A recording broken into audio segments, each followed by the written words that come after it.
So, our topic is taxes and development. Now, we had studied that the purpose of taxes, what is the purpose of a tax? A tax is levied by the government to gather funds for its different functions. सरकार को अपने जो कामकाज करने होते हैं, जिसके लिए सरकार हम बनाते हैं, और उस कामकाज के लिए उसे खर्च की ज़रूरत होती है, फंड्स की ज़रूरत होती है। वो फंड्स जो है वो लोगों से टैक्स के रूप में वसूल करती है ताकि लोगों के लिए काम कर सके। So we studied there are two types of taxes. One we call direct taxes, another we called indirect taxes. Direct का मतलब है सीधा सीधा, जिससे लिया जाए, सीधा सीधा जो लिया जाए किसी पर्सन से, दैट इज डायरेक्ट। मुझसे मुझ पर ही टैक्स लगाया जाए और मुझी से वसूला जाए सीधे सीधे, तो that is called direct tax. Direct मतलब सीधा। इनडायरेक्ट का मतलब घुमा फिरा के, लेना तो मुझसे है लेकिन लिया जाएगा किसी और से। तो such taxes are in. So we have studied this, that income tax, it is a direct tax, whereas GST, service tax, these are indirect tax. Now taxes and development. What is the role of taxes? What is the role of taxes in the development of a country? I had given you an idea that in developed countries, most of the people, they pay taxes, whether whatever their income level may be. They may be middle income, they may be low income, they may be high income, but still they have to pay taxes. But in India, very few people pay taxes, and maximum of people, they don't pay taxes. तो अब देखिए, सीधा सीधा बात होता है, देखिए जैसा करनी वैसी भरनी, जैसा हम बोएंगे वैसा ही पाएंगे। तो देखिए वेस्टर्न कंट्रीज में जहां सभी लोग टैक्स पे करते हैं, तो उनकी सरकार से उम्मीद होती है और वो सरकार पर मतलब हर चीज के लिए दबाव डालते हैं कि भाई हम टैक्स पे कर रहे हैं, आप हमारे लिए क्यों नहीं कर रहे हैं? क्या हम बेकार में टैक्स पे कर रहे हैं? वहां आदमी, मेरे घर के आगे सड़क खराब हो जाएगा तो वहां आदमी फोन करेगा, सड़क बनाइए मेरे आगे का। कैसे सड़क खराब हो गया? हॉस्पिटल में अच्छी डॉक्टर देख नहीं कर रहा है तो वहां कंप्लेंट करेगा कि भाई ये डॉक्टर क्यों नहीं काम कर रहा है। वहां हर चीज जो है अधिकार की तरफ मांगी जाती है। क्यों? क्योंकि उसके लिए वो टैक्स देते हैं और उसी टैक्स से वो सारे फैसिलिटीज सरकार अरेंज करती है। यहाँ क्या है? टैक्स नहीं देना है तो यहाँ क्या हाल है? भिखारी को भीख जितनी मिले ठीक। Beggars are not choosers. हमें जितना मिल जाता है हम कहते हैं चलो भाई इतना सरकार कर दिया। बोलने का किसी का मुंह नहीं खुलता है। क्यों? क्योंकि we are not paying the taxes. Maximum people we are not paying taxes, तो how can we expect the government कि हमारे लिए ये करे वो करे?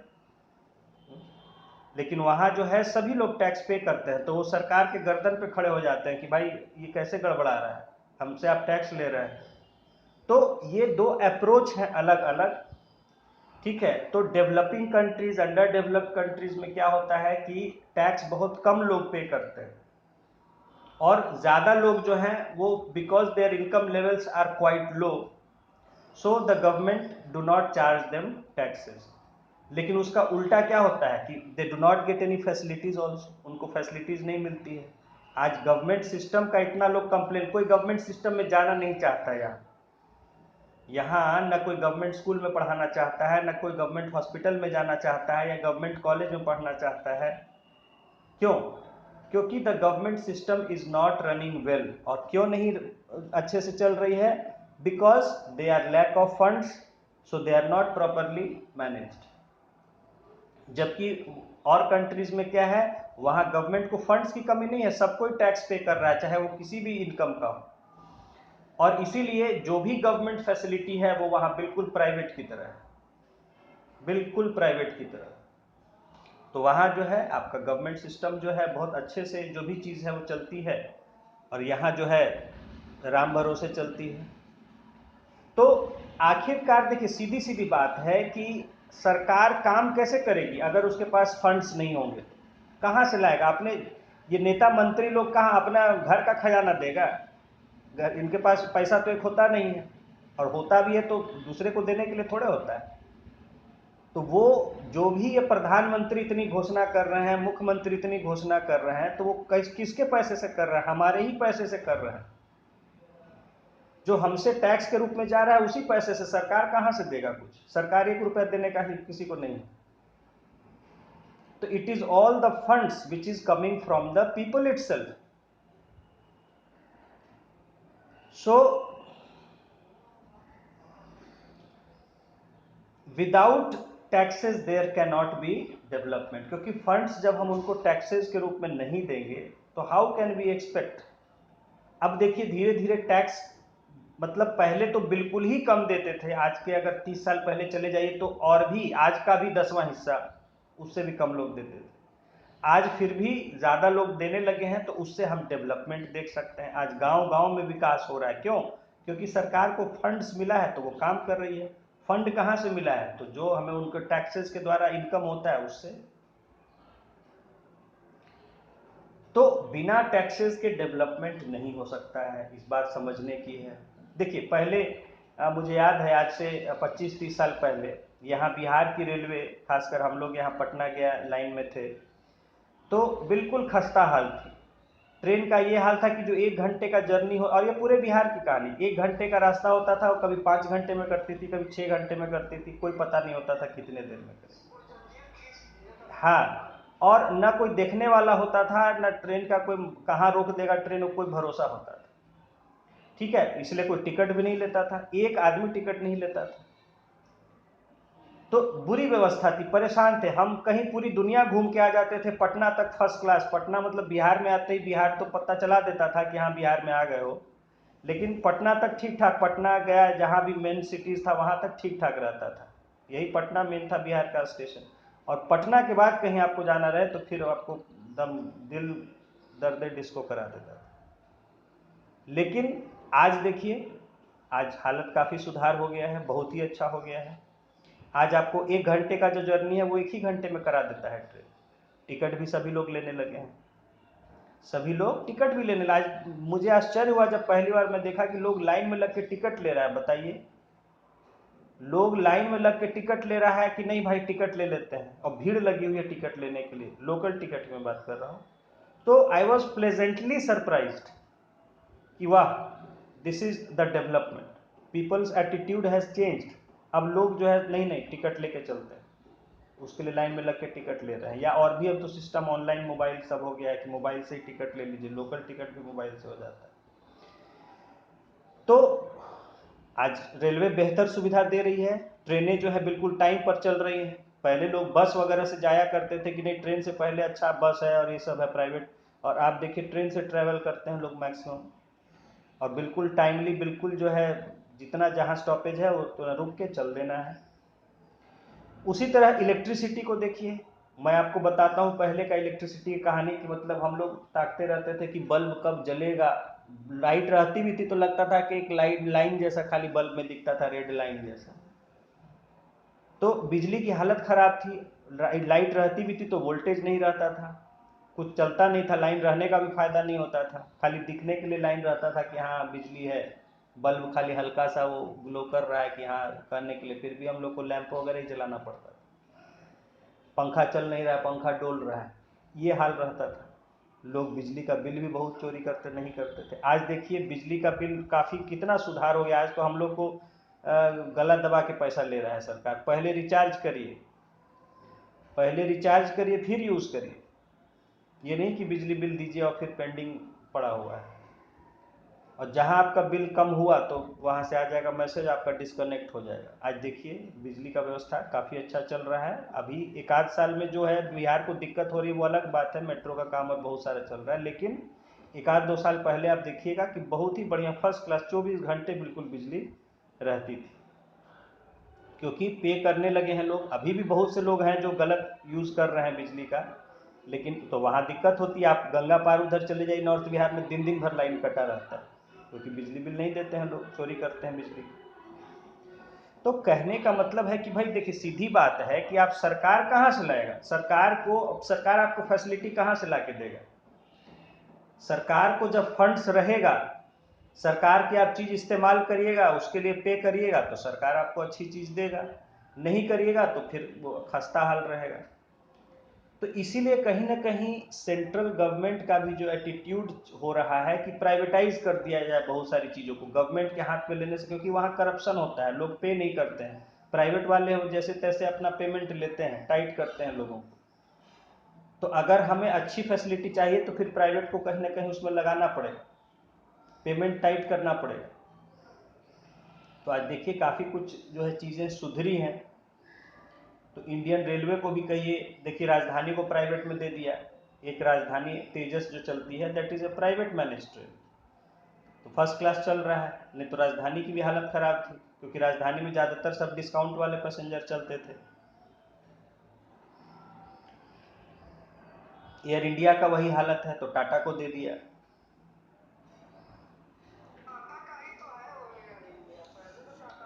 नहीं, पहले था ना, अब इधर तो बहुत साल से नहीं ना था, जब इंदिरा गांधी समय के तक था, फिर ले लिया था इंदिरा गांधी। ठीक है, हाँ, तो टाटा को दिया गया है फिर से चलाने के लिए जो है।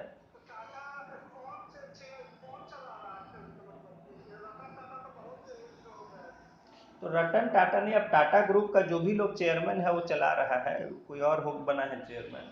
रतन टाटा तो रिटायर हो गए। एनीवे, तो कहने का मतलब है कि देखिए, बिना रिसोर्स के डेवलपमेंट नहीं हो सकता है। जब तक पैसा नहीं होगा तब तक काम नहीं होगा।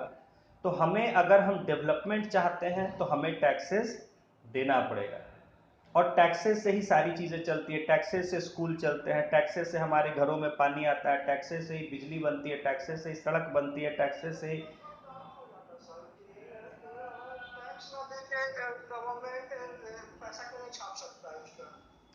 पैसा पैसा कैसे छापेगा, आप फिर नहीं समझे। उस दिन मैंने आपको समझाया था, पैसा कहाँ से छापेगा सरकार।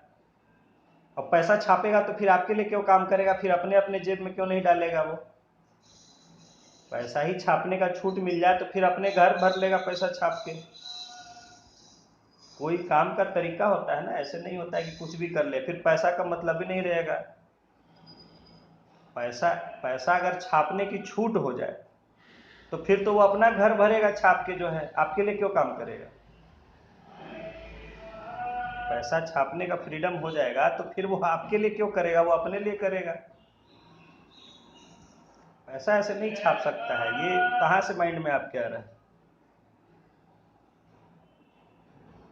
मैंने उस दिन भी समझाया था, पैसा ऐसे कोई थोड़ा कौन छाप लेगा पैसा, कैसे छाप लेगा पैसा वो छापना शुरू कर देगा तो लोग फिर ऐसे क्यों पैसा एक्सेप्ट करेगा, बोलेगा है। हाँ हाँ, देखिए यही, देखिए आप इतने पढ़े लिखे हुए हैं, फिर आपको अभी अवेयरनेस नहीं है। आम आदमी को क्या होगा बताइए, है। हाँ, वही मैं कह रहा हूँ कि देखिए, तो यही बात है कि देखिए, क्योंकि अवेयरनेस नहीं है, बताया नहीं गया है। ठीक है, मैं यही, लोग जानते नहीं, सरकार कुछ मतलब क्या कहे, कुछ न जानते व्यवस्था क्या है, कैसे सरकार चलती है, कैसे देश चल। अरे भाई, नीतीश कुमार को मुख्यमंत्री बनाया जा रहा है, तो नीतीश कुमार मुख्यमंत्री पर तो क्या कोई एक पैसा है उनके पास। मुख्यमंत्री नहीं रहेंगे तो सड़क पर चलने वाले हो जाएंगे। मुख्यमंत्री हैं तो उनको क्या है, उनको सिर्फ जिम्मेदारी मिल गया है कि जो जनता का पैसा है उसको आप अपने सोच के हिसाब से इस्तेमाल कर सकते हैं। मुख्यमंत्री बनने का, सरकार बनने का इतना ही मतलब होता है कि आपको इंचार्ज बना दिया जाता है जनता के पैसे का, इसको कैसे इस्तेमाल करना है। इस्तेमाल वो जनता ही के लिए करना है, लेकिन हाँ, आप अपने नज़रिए से उसको कर सकते हैं, क्योंकि जनता ने आपको वोट देके अपना रिप्रेजेंटेटिव चुना है, आपको आपकी सरकार बनाने का अधिकार दिया है जनता ने। वो जनता का पैसा है, वो जनता के लिए इस्तेमाल करना है। लेकिन लोग इतना क्यों मरे रहते हैं मंत्री बनने के लिए? क्योंकि जनता का पैसा काम करेंगे, कुछ अपना जेब में भी डालेंगे, इसलिए बनने के लिए परेशान रहते हैं मंत्री, मुख्यमंत्री, प्रधानमंत्री। कि काम जनता का करेंगे, जनता का पैसा है तो उसमें से 20% हमारे जेब में जाएगा, 30% हमारे भी जेब में जाएगा, बस इसके लिए। सारी राजनीति इसी के लिए, दूसरी कोई चीज नहीं। तो क्योंकि वहां चाबी मिल जाती है सरकारी खजाने की कि हाँ भाई, इससे आपको चाबी दी जा रही है कैसे इस्तेमाल करना है, ठीक है। तो इट इज, ऐसे कहिए कि एक बड़ा बोझ है। तो जब बोझ हो जाता है, जब खाने को नहीं मिलता है, तो देखिए कोई काम नहीं करना चाहता है, फिर वो खजाना बंद का बंद रहेगा, क्योंकि उसमें से खा तो सकते नहीं है, तो फिर किस लिए हम मेहनत करें। होता क्या है, हर साल फंड आता है बहुत सारे विभागों के पास, सरकारी डिपार्टमेंट्स के पास, स्कूल्स के पास, कोई कुछ करना नहीं चाहता है, वैसे ही का वैसे फंड लौट जाता है। क्योंकि मेहनत करना पड़ेगा ना, काम कराने में तो मेहनत करना पड़ता है, लगना पड़ता है। और मेहनत करें, लगे और कुछ हमको मिले भी नहीं तो किस लिए लगे? सैलरी से कोई खुश थोड़े है अपने। तो इसलिए कोई काम नहीं करना चाहता है। और जहां खाने को मिल जाए वहां देखिए खूब काम होगा, खूब काम होगा। जहां खूब काम हो रहा है, समझिए कि खूब खाने को मिल रहा है, काम भी नेचुरल बात है। आदमी हर कोई लालची है, जब तक उसको कुछ मिलेगा नहीं खाने को, तब तक वो काम किस लिए करेगा, मेहनत किस लिए करेगा? तो सरकार में जाते ही हैं लोग खाने के लिए कि पब्लिक का पैसा खाएंगे जितना खा सकते हैं। ब्रिटिश जब एक ईस्ट इंडिया कंपनी यहाँ थी, तो ब्रिटिश अफसर यहाँ इंडिया आने के लिए क्यों परेशान रहते थे? इंडिया में पोस्टिंग हुआ हमारा, क्योंकि इंडिया में खाने के लिए खूब था, करप्शन खूब था, यहाँ से भर भर के पैसा ले जाते थे। वही हाल है आज भी। तो सरकार में आना हर कोई इसलिए चाहता है कि भाई सरकार में आ जाएंगे तो पब्लिक का फंड का खूब मजा लेंगे। जो है, पब्लिक को कौन सा पता है कि क्या है नहीं, ठीक है। तो खैर वो अलग चीज है, करप्शन की बात है। बाकी ये है कि हाँ, जनता से पैसा लेती है सरकार ताकि जनता के लिए काम कर सके, और उस पैसे का गार्जियन सरकार होती है, देखरेख उसको करना होता है कि जनता के पैसे का ठीक से इस्तेमाल। एक मैं आपको छोटा सा बात बताता हूँ लाल बहादुर शास्त्री के बारे में। तो लाल बहादुर शास्त्री जो थे, जब प्रधानमंत्री थे, उनके बेटे सुनील शास्त्री उस समय स्कूल कॉलेज में थे जब प्रधानमंत्री थे ये। तो एक दिन क्या हुआ कि अपना दोस्तों पर रौब झाड़ने के लिए प्रधानमंत्री को जो गाड़ी मिलती है, वो गाड़ी ड्राइवर से बोले कि चलिए भाई हम लोग को घुमाइए, हम लोग को घूमने का मन है। ड्राइवर भी क्या बोला, ठीक है चलिए। पूरा सब जगह दिल्ली में घूमा अपना जो है दोस्तों के साथ जो है। उसके बाद अपना आके हो गया। तो सुबह सुबह जो है 4 बज रहा होगा, तो शास्त्री जी आए, बेटे के कमरे में खटखटाए, बेटा कमरा खोले, सो के उठ ही रहे थे। बोले आओ चाय पीते हैं, थोड़ा गपशप करना है। बेटा गए, चाय बनाने लग गए। बोले कि हमें पता चला कि गाड़ी लेके गए थे घूमने के लिए। तो बोले, तो सकपका गए, जानते थे पिताजी ईमानदार बहुत, तो डरते डरते बोले कि हाँ पिताजी, जो मन हुआ था घूमने का, तो इसलिए दोस्तों के साथ गाड़ी लेके घूमने चले गए थे। बोले वो गाड़ी हमारी गाड़ी थोड़े है, वो तो सरकार की गाड़ी है, वो हमें सिर्फ वो अपने ड्यूटी पर कहीं आने जाने के लिए दी गई है, अपने घूमने के लिए थोड़े दी गई है। तो हाँ पिताजी ये तो है, गलती हो गई। अच्छा एक काम करो, जाओ ड्राइवर को बुला के लाओ। ड्राइवर को बुला के लाया। ड्राइवर को बोले हाँ जी गाड़ी ले गए थे कल, तो हाँ एंट्री किए थे रजिस्टर में, तो नहीं सर, क्योंकि वहाँ एंट्री करना होता है, किलोमीटर कहाँ से कहाँ आप लिए गए गाड़ी, सारा कुछ एंट्री होता है। एंट्री किए थे तो नहीं सर नहीं किए थे। क्यों नहीं किए थे? तो सर साहब ये छोटे साहब बोले तो हम नहीं ध्यान दिए। तो जाइए किलोमीटर नोट करके आइए, कितना किलोमीटर चला है गाड़ी। गए किलोमीटर नोट करके आए, इतना किलोमीटर चला है। इतना किलोमीटर का क्या रेट होता है चलने का खर्च जो है? तो ये सर इतना किलोमीटर के हिसाब से ये खर्च है। बोले इसको जाके कल जमा करा दीजिएगा पैसा, कि पर्सनल यूज में ले गए थे गाड़ी, उसका इतना खर्च हुआ, उसको अपनी सैलरी से उन्होंने जमा कराया। तो सुनील शास्त्री ने ये इंटरव्यू में खुद बात बताई कि ऐसे ऐसे है, हम बहुत शर्मिंदा हुए उस दिन, और पिताजी ने अपने सैलरी से फिर पैसा कटवा के उसको जमा करवाया। तो देखिए ये होता है, एक समय के ऐसे लोग थे।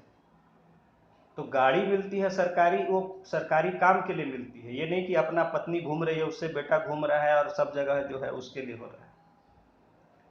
और अगर आप ले भी जाते हैं तो उसका तरीका है कि जितना आपने यूज़ किया उस हिसाब से जो उसका चार्ज उसका रहता है कि अगर आपको पर्सनल यूज़ के लिए तो इतना चार्ज होगा पर किलोमीटर, उतना आपको पैसा जमा करना होता है खजाने में सरकार। तो उन्होंने अपने सैलरी से फिर उतना पैसा जमा करवाया। तो कहने का मतलब है कि ये चीज़ें होता है कि आपको दिया जा रहा है, जनता का आपको फैसिलिटी दिया जा रहा है, घर दिया जा रहा है, सारा कुछ, बंगला दिया जा रहा है, गाड़ी दिया जा रहा है, इसलिए ताकि आप अपने ड्यूटी को अच्छे से कर सकें, उसका मिसयूज करने के लिए नहीं होता है। That is the proper. इसलिए आज भी हम लोग याद करते हैं और ऐसे प्रधानमंत्री का सम्मान करते हैं। शास्त्री जी को क्या हुआ था कि हार्ट अटैक आ गया था रसिया में। ताशकंद में गए थे, वहाँ जो साइन किए थे एग्रीमेंट, तो ताशकंद एग्रीमेंट जो है साइन करने के दौरान काफ़ी तनाव में थे, और तनाव में ही वहीं उनकी ताशकंद में ही जो है हार्ट अटैक आ गया था, हार्ट अटैक से एक्सपायर कर गए थे। अब वहाँ क्या हुआ नहीं हुआ ये हमको जानकारी, वो सब कॉन्फिडेंशियल चीज़ है कि क्या एक्चुअली हुआ, लेकिन जो बाहर हम लोग को जानकारी है वो यही है कि वहाँ उनको अचानक हार्ट अटैक आया। वहाँ से यहाँ फ़ोन किया गया रसिया से कि प्रधानमंत्री, बहुत, क्योंकि बहुत गंभीर विषय हो गया था कि भाई किसी देश के प्रधानमंत्री को दूसरी जगह में कुछ हो जाए, लेकिन रसिया था है। हाँ हाँ हाँ, तो गए थे वहाँ पर। एक्चुअली देखिए वहाँ इंडिया पाकिस्तान के बीच में एग्रीमेंट होना था, ठीक है, तो इंडिया पाकिस्तान के बीच है। हाँ हाँ हाँ, तो एग्रीमेंट होना था, तो वही एग्रीमेंट वहाँ करने के लिए यहाँ से गए थे शास्त्री, और वहाँ से आए थे अयूब खान, शायद गए थे जनरल अयूब खान, जो वहाँ के आर्मी चीफ और प्रेसिडेंट उस समय थे। तो दोनों साइन करने, जो दोनों के बीच में एग्रीमेंट होना था, तो तय किया गया था कि कहाँ होगा, तो एक न्यूट्रल जगह हो जहाँ दोनों का ही कोई वैसा नहीं हो। तो फिर रसिया में, रसिया से बात करके, ताशकंद है जगह ये, हाँ हाँ, उसका राजधानी है ताशकंद, तो वहाँ जो है साइन होने का हुआ था। तो वहीं लोग गए थे दोनों। और वहाँ जाने के बाद दबाव में थे काफ़ी जो है लाल बहादुर शास्त्री जी, तो वो साइन करना जो है वो थोड़ा सा दबाव वाला कदम था, और उसमें उनको जो है हार्ट अटैक आ गया। तो हार्ट अटैक से अचानक उनका बिल्कुल डेथ हो गया। खैर, तो हाँ, कहने का मैं ये कह रहा था कि द गवर्नमेंट इज देयर, समझने की जरूरत है। गवर्नमेंट जो होती है that is the guardian of public money, public treasury, खजाना, खजाना कहते हैं इसमें सरकारी पैसा सब जो हम जमा होता है। तो the treasury, it is the guardian, उसका वो संरक्षक होता है कि उसका सही से इस्तेमाल हो लोगों के लिए, यही सही जिम्मेदारी होती है सरकार की। और मोदी जिसको कहीं ना कहीं करता है, और मोदी के मन अभी कर रहे हैं, बहुत ज़्यादा अभी करप्ट नहीं हुए हैं बीजेपी वाले, तो थोड़ा वो तो होता है, पता नहीं चलता है, लेकिन ठीक है, बाकी अभी कह सकते हैं कि कोशिश कर रहा है जितनी ईमानदारी से, जो भी हो, मतलब पॉलिटिकली हम वो नहीं करेंगे कमेंट, लेकिन ठीक है, there is very less corruption, जहाँ तक करप्शन की बात है। तो वो है कि आपको जनता एक विश्वास देके सौंपती है कि हाँ, हमारे लिए जो भी है मैनेजमेंट इकोनॉमी का आप करेंगे, और हम जो पैसा टैक्स के रूप में देंगे या जो भी इनकम होती है सरकार की, उसको आप यूज करेंगे सरकार के फंक्शंस।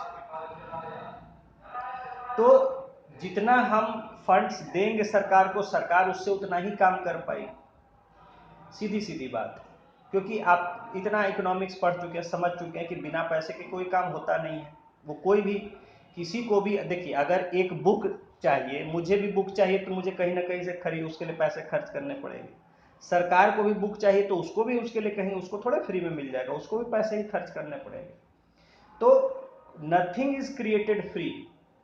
तो सरकार को भी, अब मैंने आपसे कहा कि 9 to 12 बिहार सरकार ने कहा है कि फ्री बुक्स देंगे, वो बुक्स फ्री देंगे, उसका बुक्स का कॉस्ट तो है, वो कॉस्ट जो है लड़कों से नहीं लिया जाएगा तो बिहार सरकार देगी। बिहार सरकार कहाँ से देगी?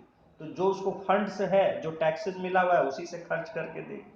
तो यानी हमने जो टैक्सेस दिया है उससे बिहार सरकार एक अच्छा काम सोच रही है करने का कि ठीक है, जितने भी बच्चे हैं उनको हम फ्री में बुक्स देंगे। अब वो असेंबली में बहस की बात है कि ये देना सही कदम है कि गलत कदम है, वो पॉलिटिक्स होती है। But it is done out of the money, the taxes given by the people. सड़क बन रही है, मेट्रो बन रहा है, ब्रिज बन रहा है, रेलवे पुल जो भी बनेगा तो वो जनता के पैसे से ही होगा, जो जनता से पैसा वसूला जाता है कि भाई आपके लिए करना है तो आपको पैसा नहीं दीजिएगा तो नहीं बनेगा। तो जहां फंड्स नहीं होता है, काम लटका रहता है, सड़क का बोला है सड़क बनाएंगे सड़क बनाएंगे, सड़क नहीं बन रही। क्यों नहीं बन रही भाई? तो सीधी सीधी बात है कि या तो पैसा नहीं है या खाने को नहीं मिल रहा है। दो ही चीज होता है, पैसा नहीं है या तो, नहीं तो पैसा है तब नहीं बन रहा है, इसका मतलब है कि खाने में नहीं बन रहा है अफसर नेता लोग को, इसलिए नहीं बना रहा है। खाने को मिल जाए तो देखिए आपको 2 दिन में सड़क बना देगा। मैं बोला ना, हमारे दोस्त लोग हैं सरकारी लोग से टेंडर ये सब कंस्ट्रक्शन वगैरह करते हैं, वो कहते हैं कि हम लोग 10% सीधे ऑफर करते हैं कि 10%। तो बोला हम लोग को खुले हाथ से आता है, ये सर आइए आपके लिए एकदम काम रखे हुए हैं, आइए आपके लिए टेंडर रखे हुए बहुत सारे, क्योंकि वो 10% उसको पता है 10% हमको देगा इसमें से। तो सारे बोलते सारे सरकारी टेंडर हमको एकदम वेलकम, आइए आइए आप ही के लिए रखे हुए, दूसरे को नहीं देगा, दूसरा कॉन्ट्रैक्टर जाएगा वो सबको नहीं देगा। ये लोग को जाता है धड़ से कहता है ये आपके लिए रखे हुआ। क्यों? क्योंकि वहां से 10% मिलना है। तो वो भी उनका, अब वो कहां से देगा? वो क्या अपना जेब से देगा? वो भी कहता है कि हम भी भाई जो अपना 10% बजट रिड्यूस करके उसमें से अपना जो काम कराते हैं, 10% तो जाता है इन्हीं लोग। तो कहने का मतलब है कि देखिए आपको मैंने प्रैक्टिकल बात समझा दी, काम नहीं हो रहा है तो दो ही, या तो फंड्स की कमी है, और फंड्स है फिर भी काम नहीं हो रहा है तो समझिए कि खाने को नहीं मिल रहा है नेता मंत्री सब, इसलिए नहीं काम कर रहा है। कि बिना खाए क्या काम, किस लिए मेहनत करें जब कुछ मिल ही नहीं रहा है। Now we will come to the topic. आपको मैंने आइडिया दे दिया कि कैसे टैक्सेस से ही वर्क होता है, टैक्सेस से जो पैसा सरकारी खजाना खाली हो गया, क्या करेगा? सब मंत्री नेता सब बेकार, जेब में पैसा नहीं है तो काहे का मंत्री, काहे का नेता, क्या करेगा? वो बोल के क्या करेगा? वो भाषण लेके क्या करेगा जो उसको कुछ होना ही नहीं है जब पैसा ही नहीं है। और पैसा है तो देखिए नेता मंत्री का, फिर ये कर देंगे वो कर देंगे, ये करा देंगे वो करा देंगे, खूब निकलेगा बोली।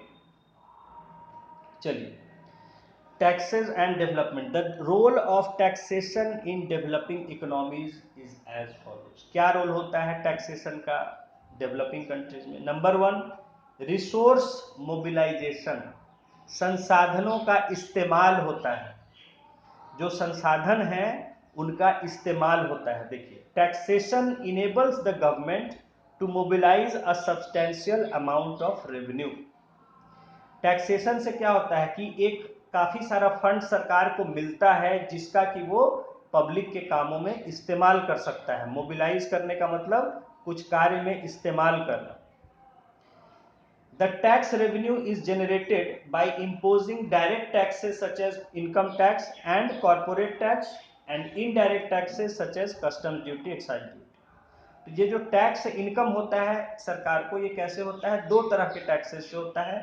कुछ डायरेक्ट टैक्सेस से होता है जिसमें कि डायरेक्ट टैक्स में है इनकम टैक्स, कॉर्पोरेट टैक्स, और इनडायरेक्ट टैक्सेस है जैसे कि sales tax, customs, excise, GST, ये सब जो है indirect tax.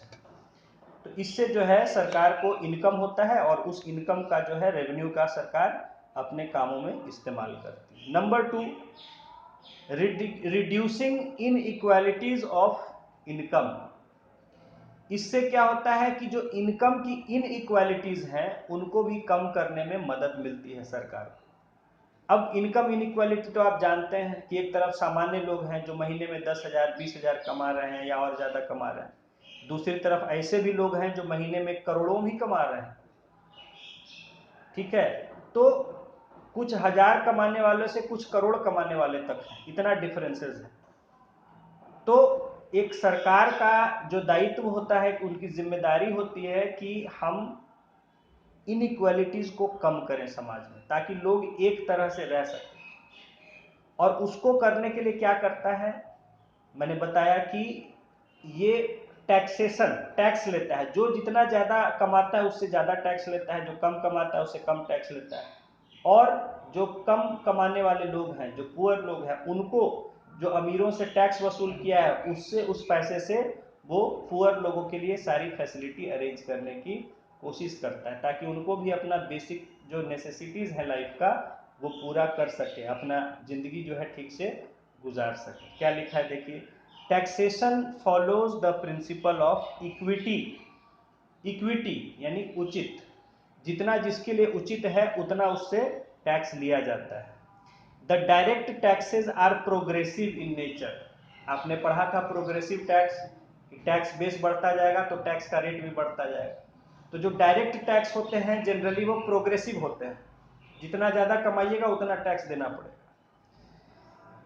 Also certain indirect taxes such as taxes on luxury goods is also progressive in nature. कुछ इनडायरेक्ट टैक्स भी होते हैं, वो भी प्रोग्रेसिव होते हैं, यानी कि जैसे जैसे उनका बेस बढ़ेगा टैक्स का रेट बढ़ेगा।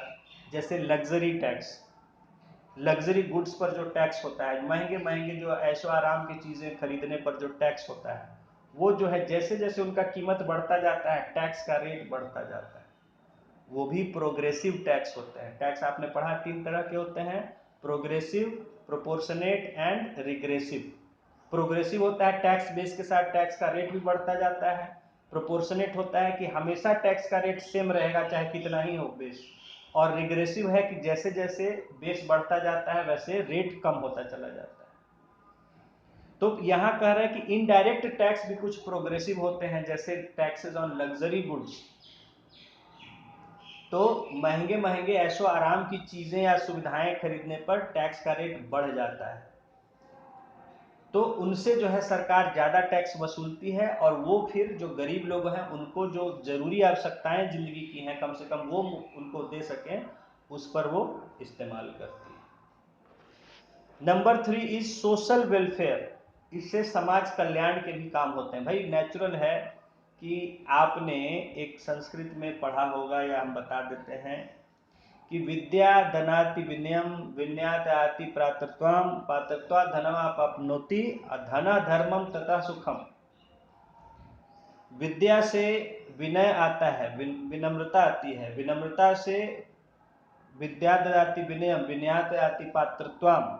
विनय से जो आदमी पात्र होता है, एलिजिबल होता है, उसको कोई भी कुछ आसानी से नौकरी देता है। और विनयात आति धर्मम, विनय से पात्रता से धर्म, पात्रत्वा धर्म अपनोति। पात्रता से यानी जब आप किसी पोजीशन पर आ जाते हैं, कोई नौकरी मिल जाती है, किसी जॉब में आ जाते हैं, वहां से फिर धन मिलता है। धनः धर्मम ततः सुखम। धन से धर्म आता है, सॉरी धनः धर्मम, हाँ धन से फिर जब धन आपके पास आ गया तो फिर धन से आप धर्म के कार्य कर सकते हैं और उससे फिर सुख मिलता है। तो धर्म के कार्य कब करिएगा, जब धन होगा आपके पास। जिसके पास धन ही नहीं है तो वो क्या करेगा। जिसके पास कोई धन ही नहीं है, धन है तो आप किसी के लिए हेल्प कर सकते हैं, कोई आप मंदिर के लिए कुछ कर सकते हैं, या और कोई चीज करवा सकते हैं। धन है तब ना, जिसके पास धन ही नहीं है तो अपने ही लिए नहीं तो दूसरे के लिए क्या करेगा। तो कहने का मतलब है कि धन है तभी धर्म है, धन है यानी मनी तभी वेलफेयर।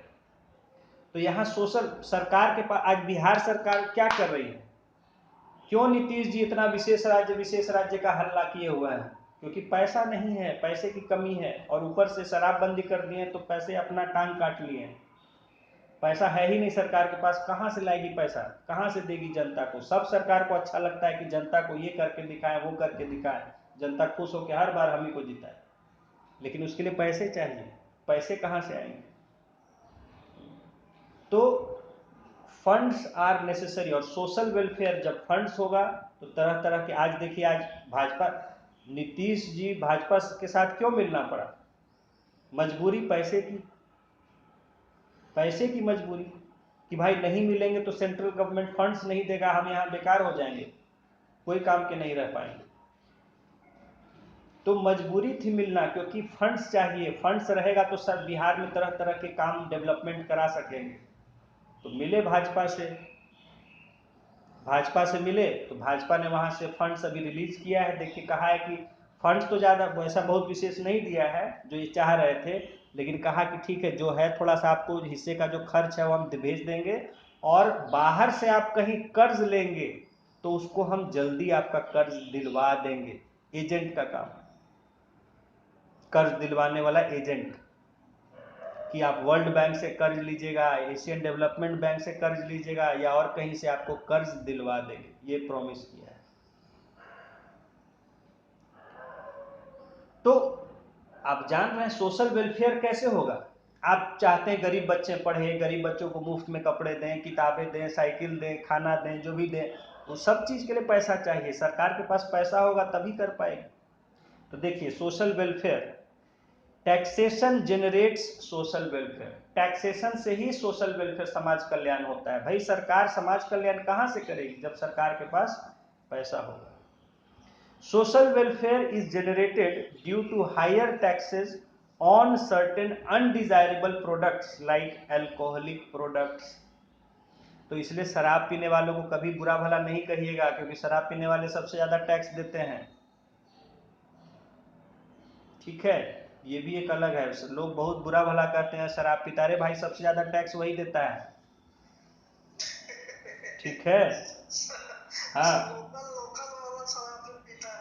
नहीं, अब लोकल पिए चाहे जो पिए, अब उससे सरकार का काम है कि वसूल रहा है, तो कैसे वसूल रहा है कि नहीं वसूल रहा है। काफी हाई होता है उस पर, हमको लगता है कि 35% के आसपास होता है, 35-40%। हाँ, तो मतलब लीकर पर काफी हाई होता है। हाँ, जो भी मैंने बोला ना कि जितनी भी गलत चीजें हैं, सिगरेट हो, शराब हो, गुटखा हो, ये सब जो भी है, उन सब पे ज्यादा होता है। कहने का मतलब सरकार की पॉलिसी ही यही है कि आपको गलत काम करना है तो टैक्स ज्यादा देना पड़ेगा, आपको अय्याशी करनी है तो टैक्स ज्यादा देना पड़ेगा। आप दूध पीजिए आपको उसमें टैक्स नहीं लगेगा, शराब पीजिए आपको बहुत टैक्स लगेगा। सब जगह, सब जगह। देखिए मैं यही बता रहा हूँ ना, समझिए रियलिटी। जैसे कि बीच में हुआ कि केरला में भी जो है वो बैन कर दिया था। केरला में जो है क्या हुआ एक साल कि खाली जो स्टैंडर्ड जो बार वगैरह हैं, मतलब जो अच्छे हाई फाई रजिस्टर्ड हैं, वहां लोग ड्रिंक कर सकते थे, बाकी जगह ड्रिंक करना बैन कर दिया गया था। ठीक है, बाकी सब जो लोकल बार ऐसे जो सब होता है अड्डा अड्डा, वो सब बैन हो गया था। तो बहुत हंगामा हुआ था कि भाई जब आपको बैन करना है तो सब जगह बैन करिए। ये क्या मतलब है कि हाई क्लास जो है वो सब चल रहा है और हम लोग को आप लोकल सबको बैन कर दिए। एक साल हुआ था केरला में, इधर 10-12 साल पहले की बात है। तो फिर खैर गवर्नमेंट चेंज हो गई, क्या वहाँ चल रहा है अभी हमको ध्यान नहीं है। तो कहने का मतलब है कि इससे बहुत ज़्यादा सरकार टैक्स वसूलती है, और वो लोग भी टैक्स देते हैं, वो लोग भी काफ़ी ज़्यादा मात्रा में टैक्स देते हैं, जो भी रजिस्टर्ड मतलब है ये सब। तो चाहे वो आपका टोबैको हो, टोबैको प्रोडक्ट्स जो भी है, या लीकर प्रोडक्ट्स जो भी है, इन सब पर एक्साइज टैक्स काफ़ी ज़्यादा होता है। उससे सरकार भी क्या है, मजबूर होती है इन सब के हाथों। सरकार क्यों बेचने दे रही है, आप देखते हैं कि अभी प्रेशर दे के सब चीज़ पर लिखवाया कि सिगरेट स्मोकिंग से कैंसर का खतरा है, कैंसर का लिखो, सब छापो अपने अपने पैकेट पर, तो छापने लगी सब। तो उनको तो सरकार क्यों बेचने दे रही है, क्योंकि नेचुरल है, सरकार को उससे अच्छी खासी इनकम हो रही है, क्या करे सरकार को लालच भी है। तो अब यहाँ देखिए कि अब नीतीश कुमार आदर्शवाद में जो है बंद करा दिए। अब यहाँ हालत खराब है नीतीश सरकार की, पैसे नहीं है। आज देखिए सारी प्रॉब्लम जो है वो पैसे से है। हाँ, लॉ एंड ऑर्डर सुधरा है बहुत, सोशल काफ़ी सुधरा है, समाज में काफ़ी स्टेबिलिटी है, आज बहुत तरह के क्रिमिनल एक्टिविटीज़ काफ़ी कम हो गए हैं। तो हुआ है, लेकिन उसका भी एक कॉस्ट है। आपको शांति से रहना, अच्छे से रहना, तो उसका आपको कुछ तो उसका बर्दाश्त करना पड़ेगा। तो आपको देखिए कि दिक्कत है कि सरकार को पैसा बिल्कुल बंद हो गया, एक्साइज जब बंद हो गया तो एक्साइज उस पर हाई आता था, लिकर बैन हो गया, अब देखिए सरकार को पैसा नहीं है, कहाँ खर्च करे, कैसे करे। तो टोबैको यानी यहां पर क्या बोला है, देखिए कि social welfare is generated due to higher taxes on certain undesirable products like alcoholic products, tobacco products. तो इनसे जो पैसा मिलता है, उन पैसों से सरकार जो लोग गरीब हैं, लाचार हैं या कमजोर हैं, उनकी मदद करती है। तो ठीक है, देखिए बात है कि अब जो पीने वाला है उसको तो कोई रोक नहीं सकता है। तो सरकार सोचती कि अरे जिसको पीना है पीने दो, हम तो भाई पढ़ा लिखा के समझा दिए सबको, अब जिसको जो अच्छा बुरा समझ में आता है करने दो, जिसको करना है करने दो, उससे हमको टैक्स देगा ज़्यादा तो उससे हम किसी गरीब का मदद कर देंगे। तो ये भी सोच सही है कि सोशल वेलफेयर करेंगे उन पैसों से जो आता है शराब से और अनडिजायरेबल प्रोडक्ट से। ठीक है, तो उन पैसों से सोशल वेलफेयर भी होता है। Number 4, foreign exchange. Foreign exchange देखिए ये भी बताया था सर। टैक्सेशन से क्या होता है, जब हम टैक्स लगाते हैं, विदेश से सामान यहाँ बेचने आता है, उस पर ज़्यादा टैक्स लगाया जाता है, उससे क्या होता है कि वहाँ का सामान महंगा हो जाता है, हमारा सामान सस्ता होता है, तो हमारे सामान खरीदने का लोगों का टेंडेंसी बढ़ता है। लोकल इंडस्ट्रीज, हाँ हाँ, तो उससे लोकल सामान जो है बिकने का टेंडेंसी बढ़ता है। तो इससे अगर हम देश की बात करें तो उससे इंपोर्ट हमारा घटता है, एक्सपोर्ट बढ़ता है, एक्सपोर्ट हमारा बढ़ता है। तो एक्सपोर्ट बढ़ेगा तो उस पर हमें नेचुरल है, बाहर हमारा सामान बिकेगा तो फॉरेन एक्सचेंज आएगा, हमारे यहाँ डॉलर आएगा। हाँ, फॉरेन एक्सचेंज मतलब कहते हैं फॉरेन करेंसी वगैरह को। हाँ हाँ, तो वो हमें जो है वहाँ बाहर विदेशी मुद्रा आने में मदद करता है, तो इसलिए भी टैक्स लगाया जाता है। एक्सपोर्ट पर जनरली टैक्स नहीं लगाती है सरकार, बहुत कम। हाँ, बहुत मिनिमम रहता है, वो उसका तो होता है कि ज़्यादा से ज़्यादा एक्सपोर्ट करो। हाँ, नहीं उसमें क्या है कि देखिए सरकार तो ये बढ़ावा देती है कि जितना ज़्यादा से ज़्यादा एक्सपोर्ट करिए, तो उनको टैक्स फ्री कर देती है। काफी कम, कहने का मतलब है कि उनको न के बराबर रहता है, बहुत कम रहता है। हाँ हाँ हाँ, yes. Now next is regional development. ठीक है, रीजनल डेवलपमेंट। तो रीजनल डेवलपमेंट भी जो है वो कहाँ से होगा, फंड्स। अब देखिए जैसे कई बार क्या होता है कि बता रहे हैं,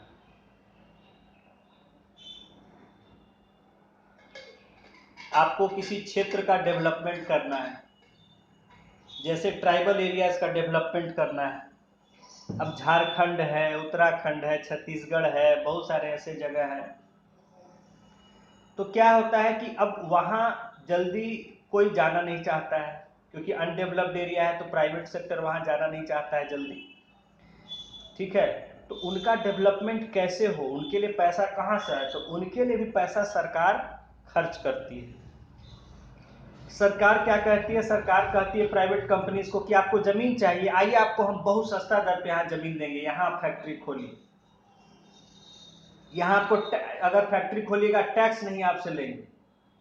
तो सरकार तरह तरह के जो है बेनिफिट्स देके, फैसिलिटीज देके प्राइवेट सेक्टर को, या खुद भी सरकार, सबसे ज़्यादा तो खुद ने ही सरकार ने किया है, सरकारी कंपनियां खोली, ऐसी ऐसी जगह अपने प्लांट्स लगाए, फैक्ट्रीज लगाए जो पिछड़े इलाकों में हो, ताकि उनका डेवलपमेंट हो सके। सरकार या तो खुद करती है या प्राइवेट, जितने देखिए ऑयल वेल्स हैं या बहुत सारे फैक्ट्रीज हैं, वो ऐसे ऐसे इलाकों में हैं जो पिछड़े इलाके थे, लेकिन अब सरकारी सब फैक्ट्रियां वहां शुरू हुई तो वहां डेवलप हो गया काफी। तो वो डेवलप कैसे हुआ, सरकार ने पैसे लगा के वहां फैक्ट्री लगाई तब। उसके लिए पैसा आएगा। अभी जैसे बिहार को डेवलप करने के लिए बात हो रहा है, सरकार कह रही इंडस्ट्रीज लगा, इंडस्ट्रीज, तो इंडस्ट्रीज कहाँ से लगेगी? प्राइवेट जल्दी कोई आ नहीं रहा है। सरकारी अगर इंडस्ट्रीज खोलना चाह रहे हैं, खोलेंगे तो उसके लिए पैसा चाहिए, तो पैसा रहेगा तब ना। देखिए regional development, taxation plays an important role in regional development.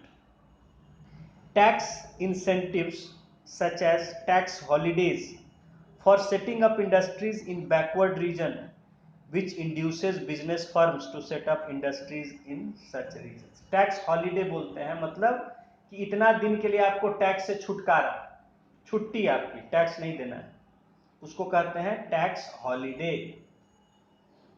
एक टर्म अक्सर इकोनॉमी में यूज होता है, टैक्स हॉलीडे।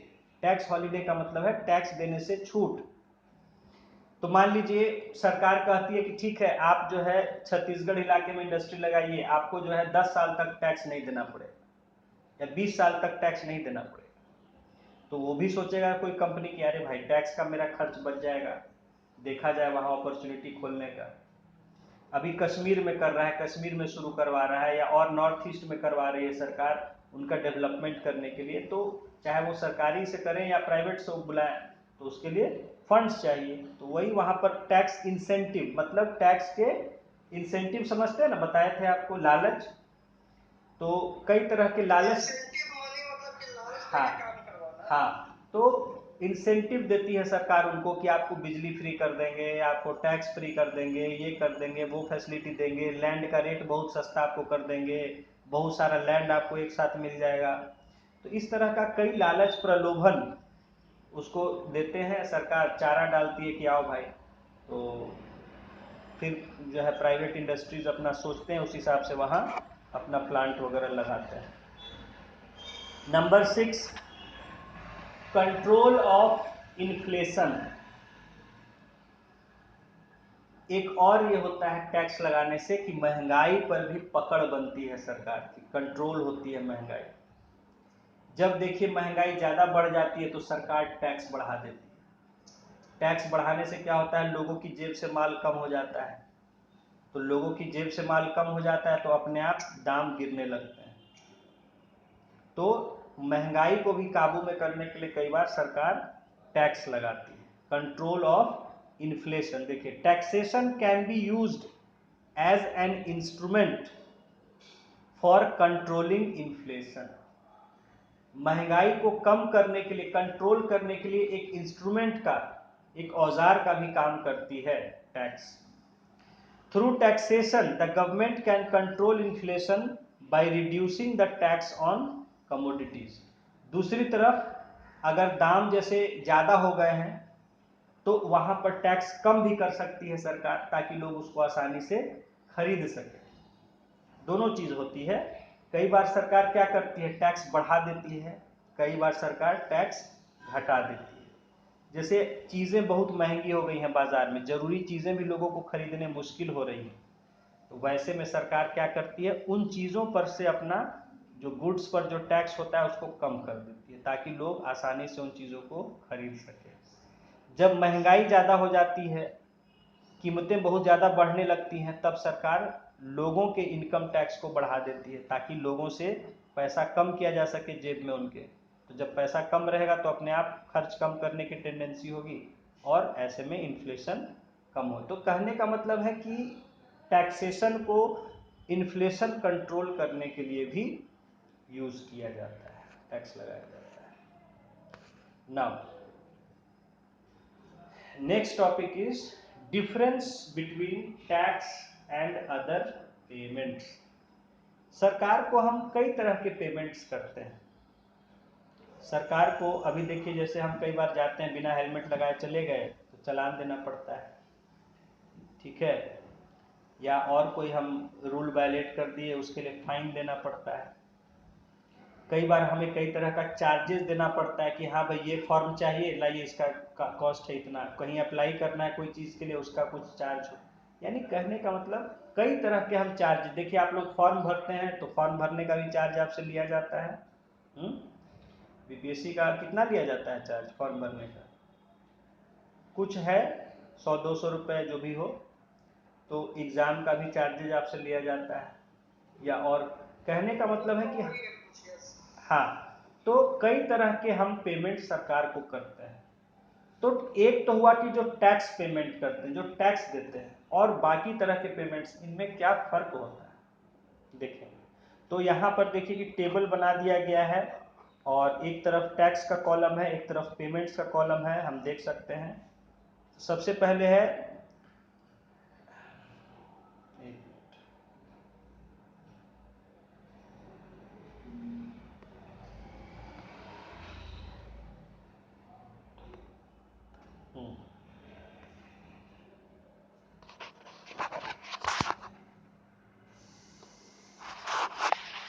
देखिए difference between tax and other payments. Tax is compulsory to the government without getting any direct benefits. पहली जो बात यहाँ कही गई है कि जो टैक्स पे करना है वो कंपल्सरी होता है, वो कंपल्सरी है सरकार को। टैक्स जो है, आप ये नहीं कि नहीं देने का मन है भाई इस साल नहीं देंगे, नहीं, टैक्स तो आपको अगर लग रहा है तो टैक्स देना ही देना है, it is compulsory and without any direct benefit. मतलब ऐसा नहीं कि आप टैक्स दे रहे हैं तो कल से एक सिपाही आपके यहाँ पहरा देगा, कोई उसका डायरेक्ट बेनिफिट नहीं है, वो हमें देना ही देना है बिना कुछ उम्मीद किए डायरेक्टली कि हम टैक्स दे रहे हैं तो हमारे लिए सरकार कुछ करेगा। जबकि पेमेंट में आ गया, देखिए, फी is the payment for getting any service. जो हम फी देते हैं वो कोई सर्विस लेने के लिए ही देते हैं। हम गए, हमको टेलीफोन कनेक्शन लेना है, हम उसके लिए फी देते हैं, क्यों? फीस दिए तो बदले में हमें टेलीफोन का कनेक्शन देगी सरकार।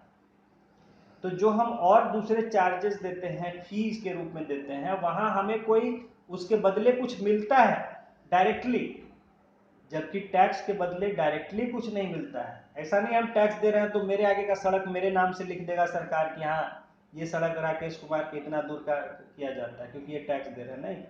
वो सड़क जो बनती है वो सबके लिए बनती है। मैं टैक्स दे रहा हूं तो मैं ये उम्मीद नहीं कर सकता हूं कि मेरे लिए डायरेक्टली कुछ करेगा। लेकिन दूसरी तरफ जब हम पेमेंट करते हैं, फीस भरते हैं किसी चीज का, किसी सर्विस का, तो वहां हम उम्मीद करते हैं, भाई हमने टेलीफोन के लिए अप्लाई, उसके लिए फीस जमा किया है, गैस सिलेंडर का कनेक्शन लेने के लिए अगर किया है तो हमको उसके बदले गैस सिलेंडर चाहिए, हमको पैसे के बदले टेलीफोन चाहिए, या जिस चीज के लिए भी हमने अप्लाई किया है वो चीज हमें चाहिए। तो टैक्स में डायरेक्टली कुछ मिलता नहीं है, जबकि और पेमेंट हम करते हैं तो उसके बदले हमें मिलता है directly. Number 2, if the element of revenue for general purpose of state predominates, the levy becomes a tax। जैसे सरकार किसी चीज के लिए कोई चीज मतलब मान लीजिए लोगों से चंदा की तरह इकट्ठा कर रही है,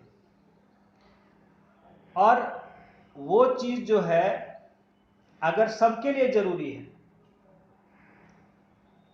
तो वो एक टैक्स बन जाती है। जैसे मैंने आपको एजुकेशन वाला बताया, एजुकेशन सेस जो होता है, एजुकेशन ऐसे अलग से सरकार क्या कर सकती है कि भाई जो लोग भी ये हैं, तो मान लीजिए जो लोग ये यूज करते हैं तो उनको इतना अगर आप दे दीजिए एजुकेशन के डेवलपमेंट के लिए, उनसे चार्जेस लेती है, कुछ लोगों से लेती है। लेकिन सरकार को लेकिन नहीं, सबके लिए जरूरी है एजुकेशन का सिस्टम डेवलप, उसके लिए सबको करना होगा, तो वो एज ए टैक्स उसको कंपल्सरली, जो सेस होता है, सेस यही होता है बताया आपको, कंपल्सरली सबसे लिया जाता है इंपॉर्टेंट मैटर्स के लिए। वही यहाँ पर कह रहा है कि अगर general purpose of the state predominates the element the levy becomes a tax. कोई भी तरह का जो सरकार किसी से लेवी करती है वो टैक्स बन सकता है। जबकि पेमेंट में देखिए क्या है, while a fee is a payment for a specific benefit privilege although the special to the primary purpose of regulation in public interest.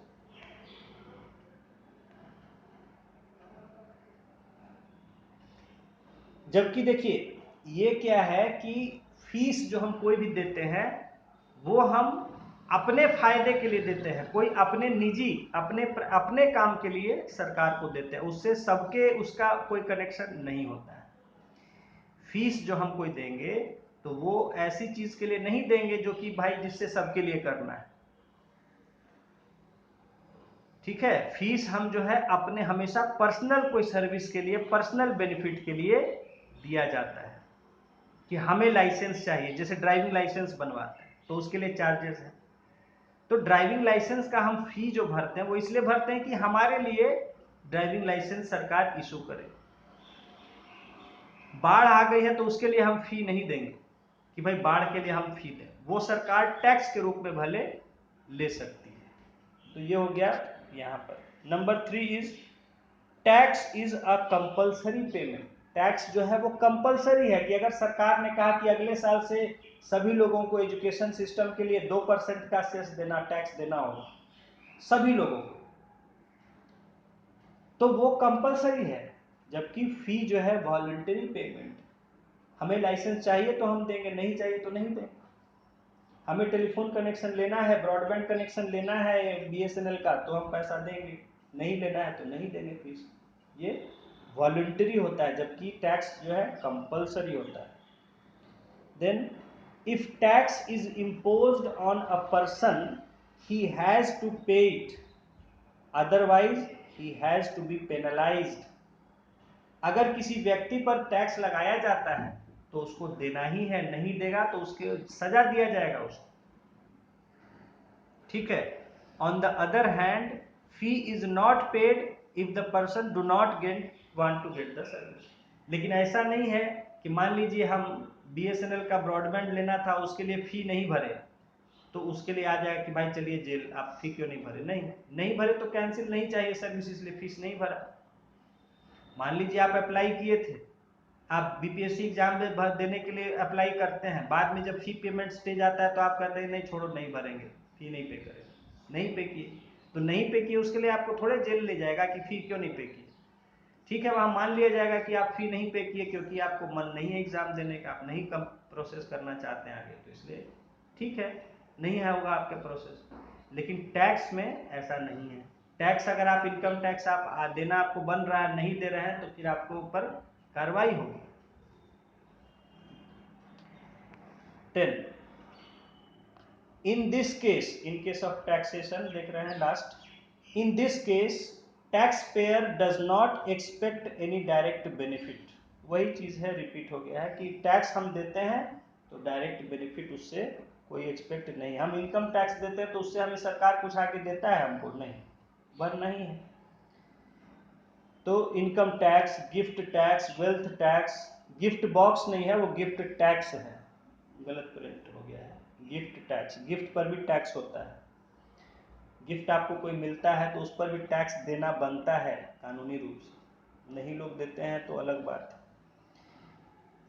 दूसरी तरफ फी में देखिए, fee payer can get direct benefit for paying fee, जबकि fee जो पे करता है उसको डायरेक्ट बेनिफिट मिलता है। फॉर एग्जांपल स्टैंप फी, जैसे आप कोई एग्रीमेंट किए हैं, स्टैंप उसका ड्यूटी दे के स्टैंप पेपर पर एग्रीमेंट बनवाए, तब वहाँ अगर आपको कोई चाहिए तो सर्विस वहाँ आपका पुलिस आपके साथ होगी, आप जाके केस कर सकते हैं, कोर्ट में आप केस लड़ सकते हैं, क्योंकि आपने स्टैंप ड्यूटी दिया है, आपको उसका फ़ायदा मिलेगा।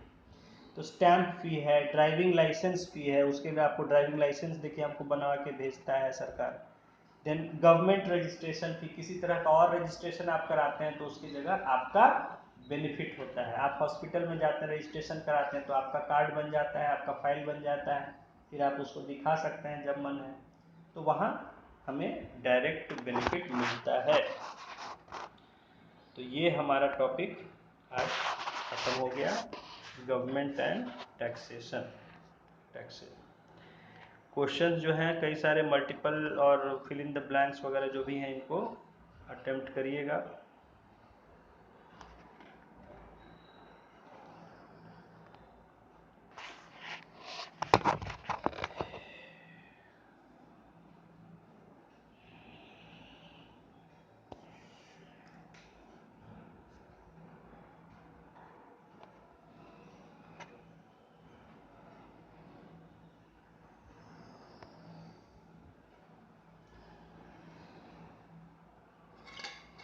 अब हम लोग जो आते हैं बजट पर।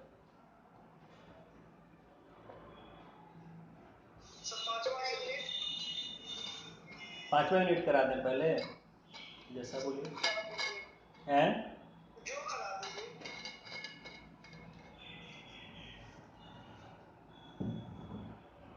चलिए तो पांचवा यूनिट करा देते हैं।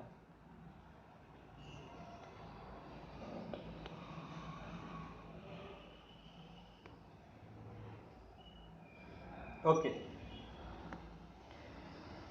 Now the fifth unit is unit 5, that is industrial clusters in Tamil Nadu. देखिए यहाँ पर हम इंडस्ट्रीज के बारे में पढ़ेंगे। इस चैप्टर में जो है हमें बेसिकली इंडस्ट्रीज और इंडस्ट्रीज का डेवलपमेंट इसके बारे में जानेंगे। और यहाँ एक स्टेट को यहाँ पर एक मॉडल के रूप में लिया गया है, तमिलनाडु। तो हमें देखिए ऐसे बिहार में भी हमें बहुत ज़्यादा डेवलपमेंट की ज़रूरत है। इंडस्ट्रीज अगर लग सके तो बहुत ही अच्छा है। तो इंडस्ट्रीज की हमें ज़रूरत है, क्योंकि जितने हमारे इंडस्ट्रीज थे वो सारे चले गए झारखंड में। जितने हमारे मिनरल रिच एरियाज थे सारे चले गए झारखंड में। आज हम बच गए सिर्फ और सिर्फ फार्मिंग और थोड़ा बहुत कहीं कहीं जो कुछ माइंस हैं बहुत थोड़े बहुत, उन सब के साथ। तो हमें इंडस्ट्रीज़ की बहुत ज़्यादा ज़रूरत है। तो कैसे इंडस्ट्रीज़ लगेगा, कैसे डेवलप हो सकता है इंडस्ट्रीज़, इसको हम यहाँ समझेंगे एक केस स्टडी एक स्टेट का लेके, तमिलनाडु का। इंडस्ट्रियल क्लस्टर, क्लस्टर क्या बोलते हैं, झुंड को, group, collection of large number.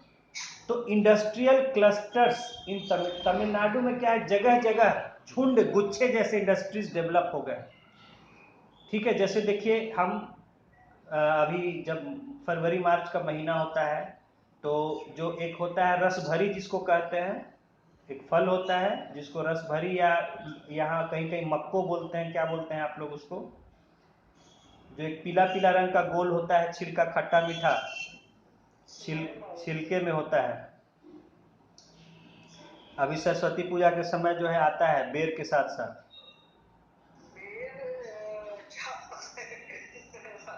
बेर के साथ आता है, वो भी आता है। तो छिलके में रहता है, उसको लोग छिलके में हटा के ऊपर और बांध के गुच्छे में बेचते रहते हैं। पीला ऑरेंज रंग का होता है, खट्टा मीठा। अच्छा, खैर तो यहाँ यहाँ या दिल्ली में उसको रस भरी लोग कहते हैं। ऐसे बेरी, बेरी ग्रुप का वो फ्रूट है, रास्पबेरी कहते हैं ऐसे उसको। तो उसको जो है गुच्छे में बांध बांध के उसका निकाल के जो है, मतलब उसके छिलका पीछे की ओर मोड़ देते हैं तो वो ऊपर निकला रहता है। उसको 5-6 को गुच्छे में बांध के बेचते रहते हैं। तो वैसे ही, चलिए मुझे लगा आप देखे होंगे तो इसलिए एग्जाम्पल लिया उसका। तो कहने का मतलब है गुच्छा, क्लस्टर का मतलब होता है गुच्छा। तो एक जगह पर कई चीजें जब एक साथ डेवलप हो जाती हैं उसको कहते हैं क्लस्टर। तो ऐसे ही इंडस्ट्रीज तमिलनाडु में कई जगह जो है ग्रुप्स में कहीं कहीं डेवलप हुए हैं, उनको हम कहते हैं इंडस्ट्रियल क्लस्टर्स।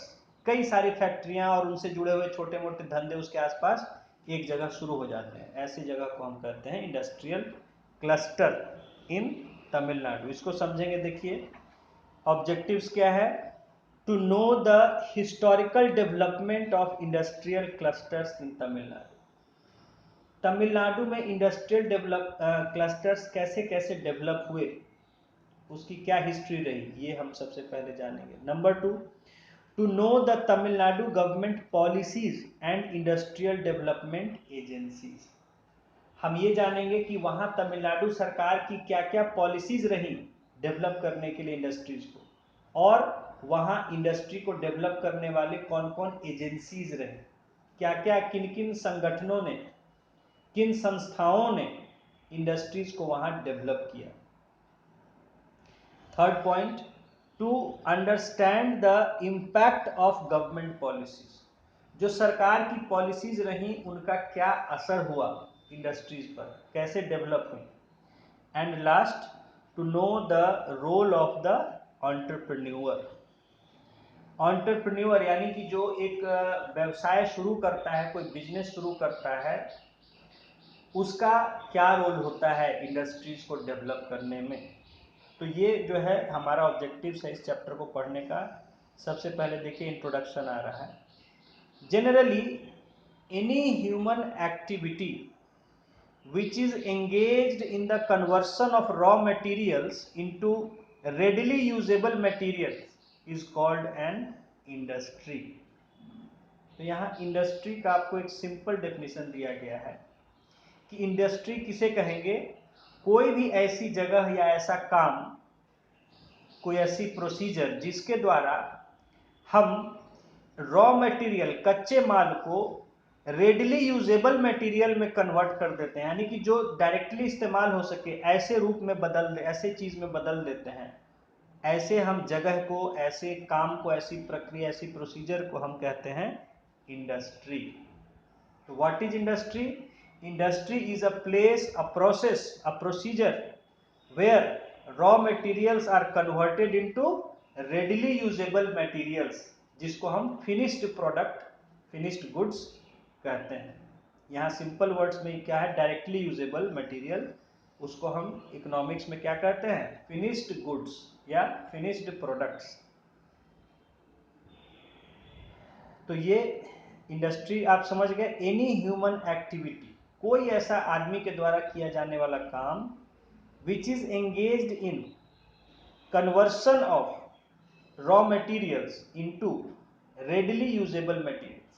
तो कोई भी आदमी का ऐसा गतिविधि, ऐसा एक्टिविटी जो इस चीज में लगा हुआ है कि कोई कच्चे माल को जो नेचर में डायरेक्टली मिलता हो, ऐसे कच्चे माल को हम कोई डायरेक्टली यूजेबल मटेरियल में कन्वर्ट कर दे, जिसको हम डायरेक्टली यूज कर सके। जैसे एक जगह आदमी खाना बेच रहा है होटल में, हम क्या जाते हैं वहां बैठ के, हाँ भाई एक प्लेट थाली लगाओ, एक थाली ले आएगा, चावल दाल सब्जी रोटी पनीर जो भी है। वो क्या कर रहा है आदमी, वो कहीं से चावल दाल खरीद के, सब्जी वगैरह खरीद के ला रहा है, उसको काट छाट सब तैयार करके, खाना उसका सब अलग अलग डिश बना के हमें एक थाली के रूप में पेश कर रहा है। तो दैट ह्यूमन एक्टिविटी, वो जो हमें खाना खिला रहा है, होटल है, ढाबा है, स्टॉल जो भी है, that is also an industry, क्योंकि वो एक रॉ मटेरियल को हमें एक डायरेक्टली यूजेबल मटेरियल में यानी फूड के रूप में कन्वर्ट कर रहा है। वो हमें थाली दे रहा है या हमें अलग अलग तरह का डिश खिला रहा है कि हाँ भाई ये मेनू है, इसमें से आप खा सकते हैं। तो ऐसा कोई भी human activity which is converting a raw material into directly usable material, it is called industry. Industrialisation refers to the process of using modern techniques of production to produce goods that are required by both consumers and other producers on a large scale। अब industry हम समझ गए, industrialisation क्या है? तो industrialisation कहते हैं कि जब ऐसे एक सिचुएशन होता है जहां की हम मॉडर्न टेक्निक्स प्रोडक्शन के इस्तेमाल करते हैं, यानी कि आज के जो नए नए टेक्नोलॉजी उनका इस्तेमाल करके हम गुड्स प्रोड्यूस करते हैं, जो कि बड़ी संख्या में कंज्यूमर्स के द्वारा और दूसरे प्रोड्यूसर्स के द्वारा जिनकी जरूरत होती है। इंडस्ट्रियलाइजेशन का मतलब क्या है? बहुत सारे इंडस्ट्रीज लगा देना या इंडस्ट्रीज लगा देना। और इंडस्ट्री हम लगाते हैं तो उसमें क्या करते हैं, हम लेटेस्ट टेक्नोलॉजी यूज करके बड़ी संख्या में हम गुड्स प्रोड्यूस करते हैं, जिन गुड्स की कंज्यूमर्स को भी आवश्यकता होती है या दूसरे प्रोड्यूसर्स को भी आवश्यकता होती है। इसको हम कहते हैं इंडस्ट्रियलाइजेशन।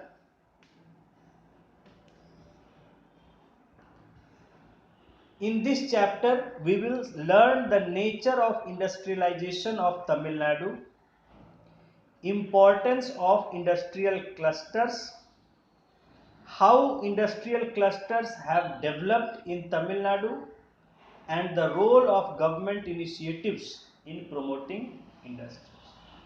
तो इस चैप्टर में हम ये समझेंगे, जानेंगे कि तमिलनाडु में किस प्रकार से इंडस्ट्रियलाइजेशन हुआ, फिर इंपॉर्टेंस ऑफ इंडस्ट्रियल क्लस्टर्स, वहां पर ऐसे क्लस्टर्स का क्या इंपॉर्टेंस है, and how industrial clusters have develop, कैसे ये डेवलप हुए क्लस्टर्स, और रोल ऑफ गवर्नमेंट इनिशिएटिव, सरकारी जो है पहल जो सरकार ने की है उनका क्या रोल रहा इन इंडस्ट्रीज को डेवलप करने में। देखिए आज तमिलनाडु इसलिए ले रहे हैं कि आज देश भर के लिए एक एग्जाम्पल है तमिलनाडु,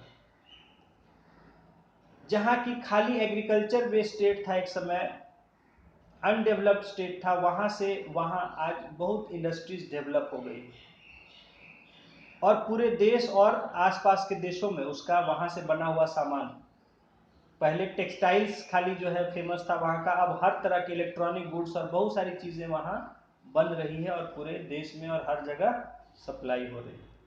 कई रीजन उसके काफी डेवलप हो गए हैं इंडस्ट्रीज के, तो इसीलिए उन इंडस्ट्रियल क्लस्टर्स को हम स्टडी करेंगे, कैसे कैसे स्टडी हुआ, सरकार ने क्या किया और किन किन एजेंसीज ने वहां डेवलप किया, कैसे हुआ, इन सबको जानेंगे। 5.1 इम्पोर्टेंस ऑफ इंडस्ट्रियलाइजेशन, इंडस्ट्रियलाइजेशन के क्या फायदे होते हैं, क्या महत्व है। To understand importance of industries we need to understand why the share of agriculture in an economy's income and employment decreases with development। देखिए कह रहा है यहाँ कि इंडस्ट्रीज के इम्पोर्टेंस को समझने के लिए हमें सबसे पहले ये समझना होगा कि जैसे किसी देश या किसी राज्य की इकोनॉमी का डेवलपमेंट होता है, वैसे वैसे वहाँ की एग्रीकल्चर का जीडीपी में और एम्प्लॉयमेंट में कंट्रीब्यूशन घटता चला जाता है। आप देख लीजिए जितने अनडेवलप्ड कंट्रीज होंगे, अंडर डेवलपिंग या डेवलपिंग कंट्रीज होंगे, वहाँ उनका जीडीपी मैक्सिमम जो है किससे रहता है, एग्रीकल्चर सेक्टर से रहता है, और बहुत साल पहले तक हमारा भी यही हाल था। जितने डेवलप्ड कंट्रीज हैं या डेवलपिंग कंट्रीज हैं, या आज के डेट में एक नया टर्म आता है इमर्जिंग इकोनॉमीज, इंडिया वगैरह जैसे देशों के, वहां आप देखेंगे एग्रीकल्चर का कंट्रीब्यूशन जीडीपी में काफी कम हो गया है, एम्प्लॉयमेंट जो है एग्रीकल्चर में कम हो गया है और बाकी जगहों पर बढ़ा है। तो ये ऐसा हर जगह होता है।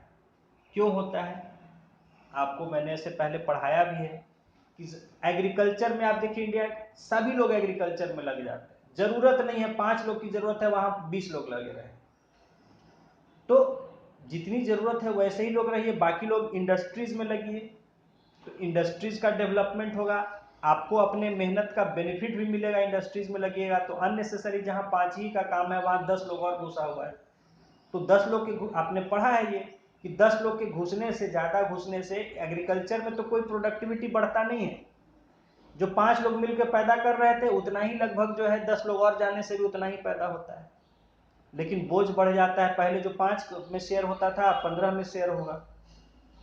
तो अननेसेसरी वहां लगने से अच्छा है कि आप इंडस्ट्रीज और दूसरे कामों में लगिए जहां आपके काम से आउटपुट हो और आपके काम का एक प्लस पॉजिटिव प्रोडक्शन हो, आउटपुट हो। तो यही यहाँ पर होता है, जैसे जैसे डेवलपमेंट होता है लोग एग्रीकल्चर में कम होते चले जाते हैं और दूसरे सेक्टर्स में काम करना शुरू कर देते हैं। देखिए यही यहाँ पर समझाया जा रहा है कि we need to understand why the share of agriculture in an economy's income, national income GDP and employment decreases with development, ये डेवलपमेंट के साथ घटता चला जाता है। क्यों, देखिए first, demand for food remains constant with regard to income, खाने का जो डिमांड है वो लगभग एक रहता है, ऐसा नहीं है कि मेरा इनकम 20,000 से 30,000 हो गया तो मैं एक प्लेट की जगह 2 प्लेट चावल खाने लगूंगा। मैं अगर 1 प्लेट चावल खाता था तो 1 ही प्लेट चावल खाऊंगा चाहे मेरा इनकम कितना बढ़ जाए। अगर 1 गिलास दूध पी के मेरा पेट भर जाता था तो 1 ही गिलास दूध पीऊंगा। तो फूड का जो डिमांड है वो कांस्टेंट रहता है with regard to income. Therefore as economy growth, and incomes increases, consumers tend to spend a less share of their income on products from agricultural sector. तो जैसे जैसे लोगों का इनकम बढ़ता है वो खाने पीने पर उनका परसेंटेज खर्च घटता चला जाता है। यानी कि मान लीजिए आज मैं खाने पीने में अगर महीने में 5,000 खर्च करता हूं और मेरी इनकम है 25,000, तो मेरी इनकम अगर 25,000 से 35,000 भी हो जाएगी तो भी महीने में मैं 5,000 खर्च करूंगा, और 50,000 हो गई तो भी मैं 5,000 खर्च करूंगा। लेकिन मेरा जो परसेंटेज शेयर मतलब एक्सपेंडिचर है फूड पर वो घटता जा रहा है। 25,000 जब मैं कमाता था और 5,000 खर्च करता था तो कितना था परसेंटेज? 20% था वो टोटल इनकम। 35,000 हुआ फिर भी 5,000 रहा तो कितना परसेंट हो गया? 7वां हिस्सा, यानी कि लगभग 14% के आसपास। कितना घट गया? 20% से आ गया 14। और फिर 50,000 था और फिर भी मैं 5,000 खर्च करता था तो कितना परसेंट हो गया? 10%। तो कहाँ एक समय 20% खर्च करता था आदमी अपने फूड पर और आज कर रहा है मात्र 10%। तो जैसे जैसे इनकम बढ़ती जाती है percent expenditure on food reduces, क्योंकि फूड का रिक्वायरमेंट उतना ही होता है। फूड रिक्वायरमेंट सैलरी के साथ बढ़ता नहीं।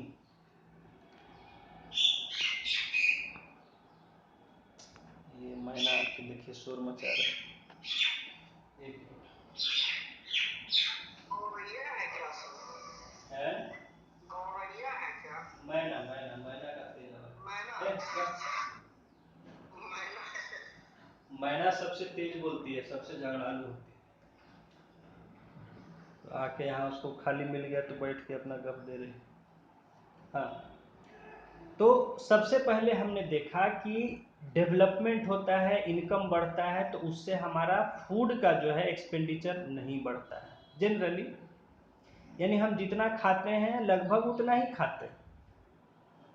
ठीक है, ऐसा नहीं कि सैलरी बढ़ने के साथ साथ पेट भी बढ़ता चला जाता है कि आजकल 1 किलो खाते थे अब 2 किलो खाने लगेंगे, अब 3 किलो नहीं। फूड कंजम्पशन उतना ही होता है, तो उसके कारण जो हमारा इनकम में से परसेंटेज जो एक्सपेंडिचर होता है फूड पर वो घटता चला जाता है।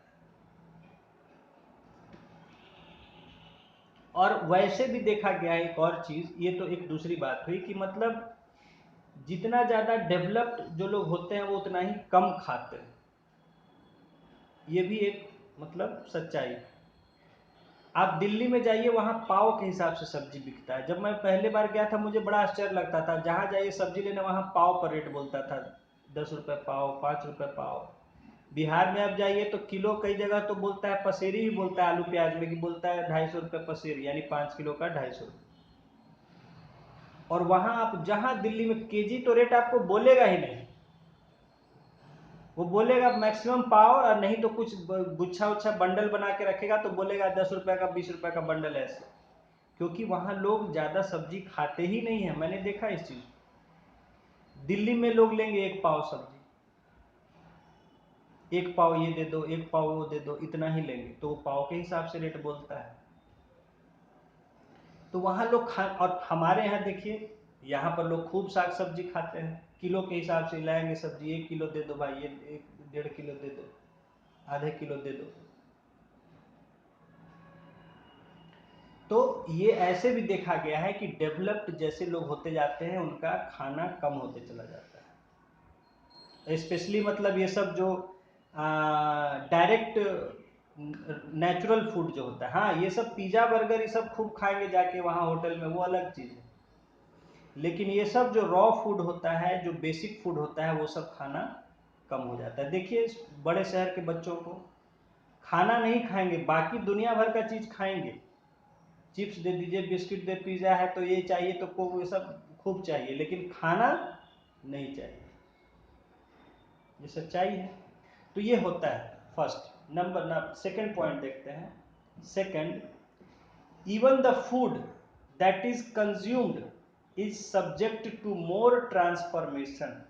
देखिए कहा गया, यही बात जो मैंने बोला कि जो खाया भी जाता है वो ज़्यादा ट्रांसफॉर्मेशन उसका यानी कि प्रोसेसिंग उस पर ज़्यादा हो जाता है।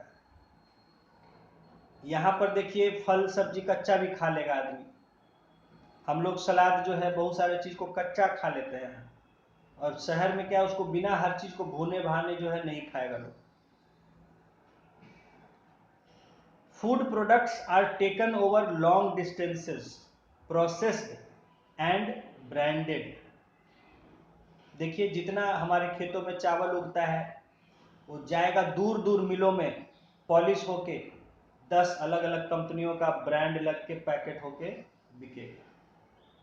इंडिया गेट बासमती, तो ये तो दावत, तो क्या न क्या, तरह तरह का ब्रांडिंग करके तरह तरह का पॉलिश कर एकदम बढ़िया बढ़िया पैकेट में और अलग अलग नामों से वो बेचा जाता है।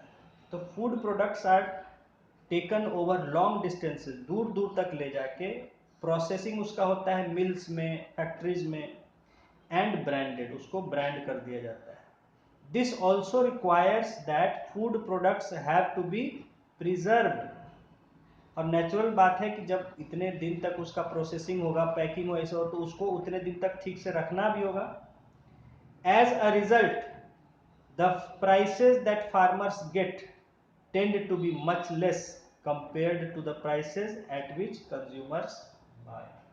तो इसके कारण क्या होता है कि फार्मर से तो शायद 20 रुपए चावल खरीदा था, लेकिन उसको ले जाने का खर्च, उसको पॉलिश करने का खर्च, उसको पैकिंग करने का, उसको प्रिजर्व करने का खर्च बढ़ के वो 20 रुपए केजी से कितना रुपए चावल बिक रहा है, वो 60-70 रुपए चावल पैकेट में बिक रहा है।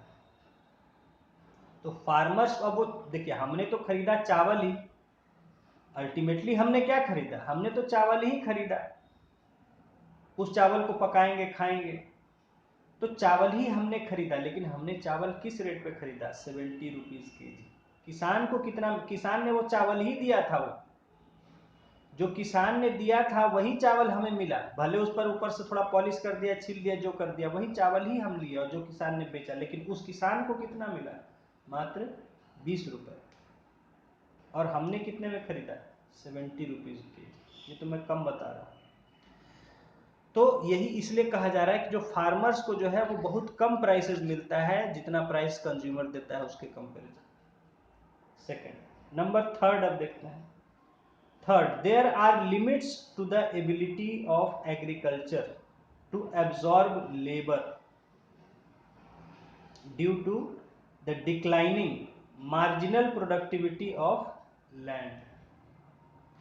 एग्रीकल्चर सेक्टर का जो है वो एक लिमिट होता है ये लेबर को लेने का, यानी कि लेबर अपने, भाई अब एक खेत है, मान लीजिए एक खेत है, उसका एक लिमिट है कि उसमें कितने लोगों को आप लगा सकते हैं।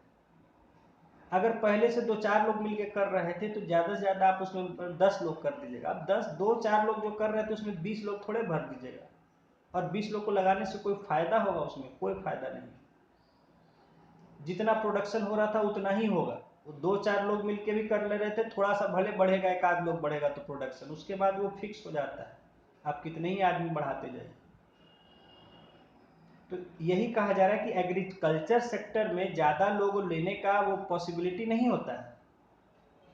वही कहा जा रहा है कि there are limits to the ability of agriculture to absorb labour, कि वो अपने अंदर मजदूर को ले सके, due to the declining marginal productivity of land, क्योंकि लैंड का जो मार्जिनल प्रोडक्टिविटी होता है वो घटता जाता है, डिक्लाइन होता है।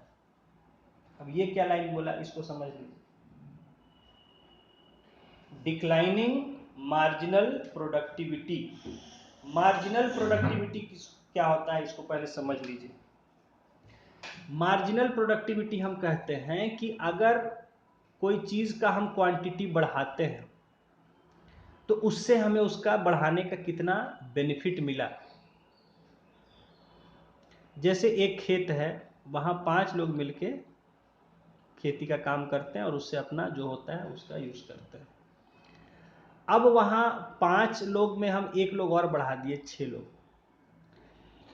तो हम देखें कि भाई 6 लोग के हो जाने से कितना प्रोडक्शन बढ़ रहा है। मान लीजिए 5 लोग था और वो 100 टन 1 क्विंटल वहाँ उगता था, 100 केजी। एक आदमी बढ़ा तो एक आदमी के बढ़ने से वहां 110 केजी मान लीजिए हो गया। 100 केजी की जगह प्रोडक्शन बढ़ गया 110 केजी। 5 आदमी पर था 100 केजी, यानी एक एक आदमी लगभग मान लीजिए 20 किलो का कंट्रीब्यूशन कर रहा था। अब उस पर हमने एक आदमी 5 से 6 कर दिया तो हमारा 110 केजी हो गया, यानी कि अब जो है 10 केजी बढ़ा एक आदमी के बढ़ने से प्रोडक्शन। मान लीजिए एक और आदमी हम लगा देते हैं, 5 से 6 हुआ था, अब 7वां लगा देते हैं। तो 7वां भी लगाएंगे तो उसका प्रोडक्शन मात्र बढ़ेगा 5 केजी। पहले तो 10 केजी बढ़ा था, 110 हुआ था, अब एक और आदमी आ गया तो 110 से हो जाएगा मात्र 115। फिर आप एक आदमी और बढ़ा देते हैं, 7 से 8 हो जाता है, तो भी कोई विशेष फायदा नहीं पड़ेगा। फिर वही बढ़ेगा 4 केजी, अब हो जाएगा 119। तो आप क्या देख रहे हैं कि 5 आदमी तक तो पर आदमी 20 केजी पैदावार हो रहा था, लेकिन 5 के बाद जब हम एक आदमी बढ़ाए तो कितना बढ़ा एक आदमी के बढ़ने से? 10 किलो। उसके बाद एक और आदमी बढ़ाए तो कितना बढ़ा? 5 केजी। उसके बाद एक और आदमी बढ़ाए तो कितना बढ़ा? मात्र 4 केजी। उसके बाद बढ़ाएंगे तो बढ़ेगा 2 केजी। यानी एक एक आदमी के बढ़ने पर उसका आउटपुट कितना डिफरेंस आ रहा है, वो आप 10, 5, 4, 2 ऐसे घटते जा रहा है। तो ये जो डिफरेंस जो हो रहा था एक आदमी के बढ़ने से 10 की जो 5 केजी 4 केजी, इसको कहते हैं मार्जिनल प्रोडक्टिविटी। समझ में आया? Marginal productivity. और ये जो है चूंकि घटता जा रहा है, 10 से 5 हुआ, 5 से 4 हुआ, 4 से 2 केजी पर आ गया एक आदमी पर, तो इसको कहा है डिक्रीजिंग मार्जिनल प्रोडक्टिविटी। तो मार्जिनल प्रोडक्टिविटी समझ में आया? Yes sir. तो यही कहा गया, ये लॉ है इकोनॉमिक्स का कि मार्जिनल प्रोडक्टिविटी जो है वो घटता जाता है एक लिमिट के बाद। यानी अब देखिए, आप 5 आदमी मिलके जहां 100 केजी उपजा रहे थे, मान लीजिए वहां 5 आदमी नहीं थे, पहले एक ही आदमी था, एक ही आदमी था, तो एक आदमी वहां मुश्किल से 15-20 केजी उगाता था। अब वहां 1 से 2 हुआ आदमी, तो वहां क्या हुआ? जहां एक आदमी 20 केजी या 15 केजी उगा रहा था, 20 केजी उगा रहा था, तो वहां दूसरा आदमी बढ़, तो वहां तेजी से बढ़ेगा, वहां बढ़ेगा, दूसरे 2 आदमी बढ़ने से 20 से 40 हो जाएगा। 3 आदमी से फिर 2 से 3 हो जाएगा तो 40 से 60 केजी हो जाएगा। 3 से 4 हुआ तो 60 से 80 हो जाएगा, और 4 से 5 हुआ तो 80 से 100। यानी यहां पर 1 से 5 आदमी तक तो एक एक आदमी पर 20-20 केजी बढ़ा और वो कांस्टेंट रहा। लेकिन अब जो है अगर आप और आदमी बढ़ाएंगे तो अब 20 केजी नहीं बढ़ेगा एक आदमी पर, अब बढ़ेगा 10 केजी बढ़ा। 10 केजी के बाद फिर और बढ़ाएंगे तो वो अब 5 ही केजी बढ़ेगा, फिर 4 ही केजी, यानी अब घटना शुरू हो गया। तो हर चीज में एक होता है, हम कहते हैं सैचुरेशन। सैचुरेशन तक तो बढ़ता है प्रोडक्टिविटी आदमी बढ़ाने से, लेकिन उसके बाद जो है वो आपका घटता चला जाता है, फिर प्रोडक्टिविटी उतना बढ़ता नहीं। तो उसको फिर हम कहते हैं मार्जिनल प्रोडक्टिविटी। तो आज एग्रीकल्चर में हर जगह जो है वो सैचुरेटेड कब का हो गया, आज नहीं, कब का हो गया सैचुरेटेड, और उसमें फिर अननेसेसरी आदमी लग रहा है, जिसके लगने से कोई कंट्रीब्यूशन बढ़ नहीं रहा है, आउटपुट नहीं बढ़ रहा है, क्योंकि मार्जिनल प्रोडक्टिविटी पहले ही से काफी कम हो चुकी है। तो यही कहा जा रहा है कि देखिए, third, there are limits to the ability of agriculture to absorb labour. Limit है एग्रीकल्चर में लेबर को एब्जॉर्ब करने का, कि भाई 5 आदमी जरूरत है तो 5 हो गए, अब 6, मैक्सिमम 6 हो जाए, अब उससे ज्यादा करने से कोई फायदा नहीं, क्योंकि अब वो 2-4 किलो बढ़, तो हमें नुकसान ज्यादा हो जाएगा आदमी बढ़ाने से। यही कह रहा है कि due to the declining marginal productivity of land. Land का जो मार्जिनल प्रोडक्टिविटी होता है वो घटता जा रहा है। आदमी बढ़ाते रहिए, आपको ज़्यादा नहीं बढ़ेगा production. Wages too can not therefore increase. और जब आपको पता है कि जब आदमी को लगाने से कोई फायदा हो नहीं रहा है तो हम ज़्यादा आदमी क्यों लगाएंगे, या उसका हम वेजेस क्यों बढ़ाएंगे? वेजेस क्यों बढ़ाएंगे? क्योंकि वो ज़्यादा मेहनत करे, जितना अभी कर रहा है उतना, उससे कोई हमें उससे फायदा तो होना नहीं, तो इसीलिए वेजेस भी नहीं बढ़ता है। And therefore as a result poverty levels may remain high, especially when more and more people continue to rely on agriculture for their livelihood। तो क्या होता है कि किसी देश में अगर और काम धंधा नहीं है तो सभी लोग कोशिश करते हैं कि हम एग्रीकल्चर में ही लग जाएं, बड़े हो गए जवान हो गए तो खेती में लग जाएंगे, खेती बाड़ी। अरे वहाँ पहले से काफ़ी लोग लगे हुए हैं, और लोग लग के उसमें क्या करिएगा, लेकिन और कोई चारा है नहीं। तो ऐसे में क्या है कि इनकम लेवल लो रह जाता है और गरीबी ज़्यादा रह जाती है देश में, कि ज़्यादा से ज़्यादा लोग सब एग्रीकल्चर में घुस जाते हैं। Due to all these factors there is a need of an economies production and employment base to diversify away from agriculture.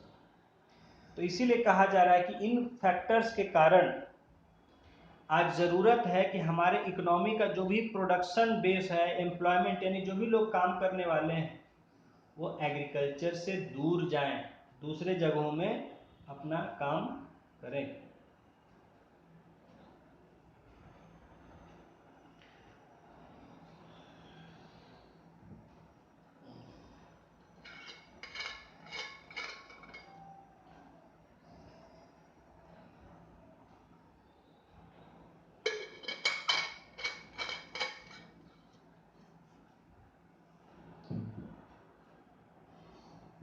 अब देखिए नेक्स्ट टॉपिक है, व्हाट बेनिफिट्स डज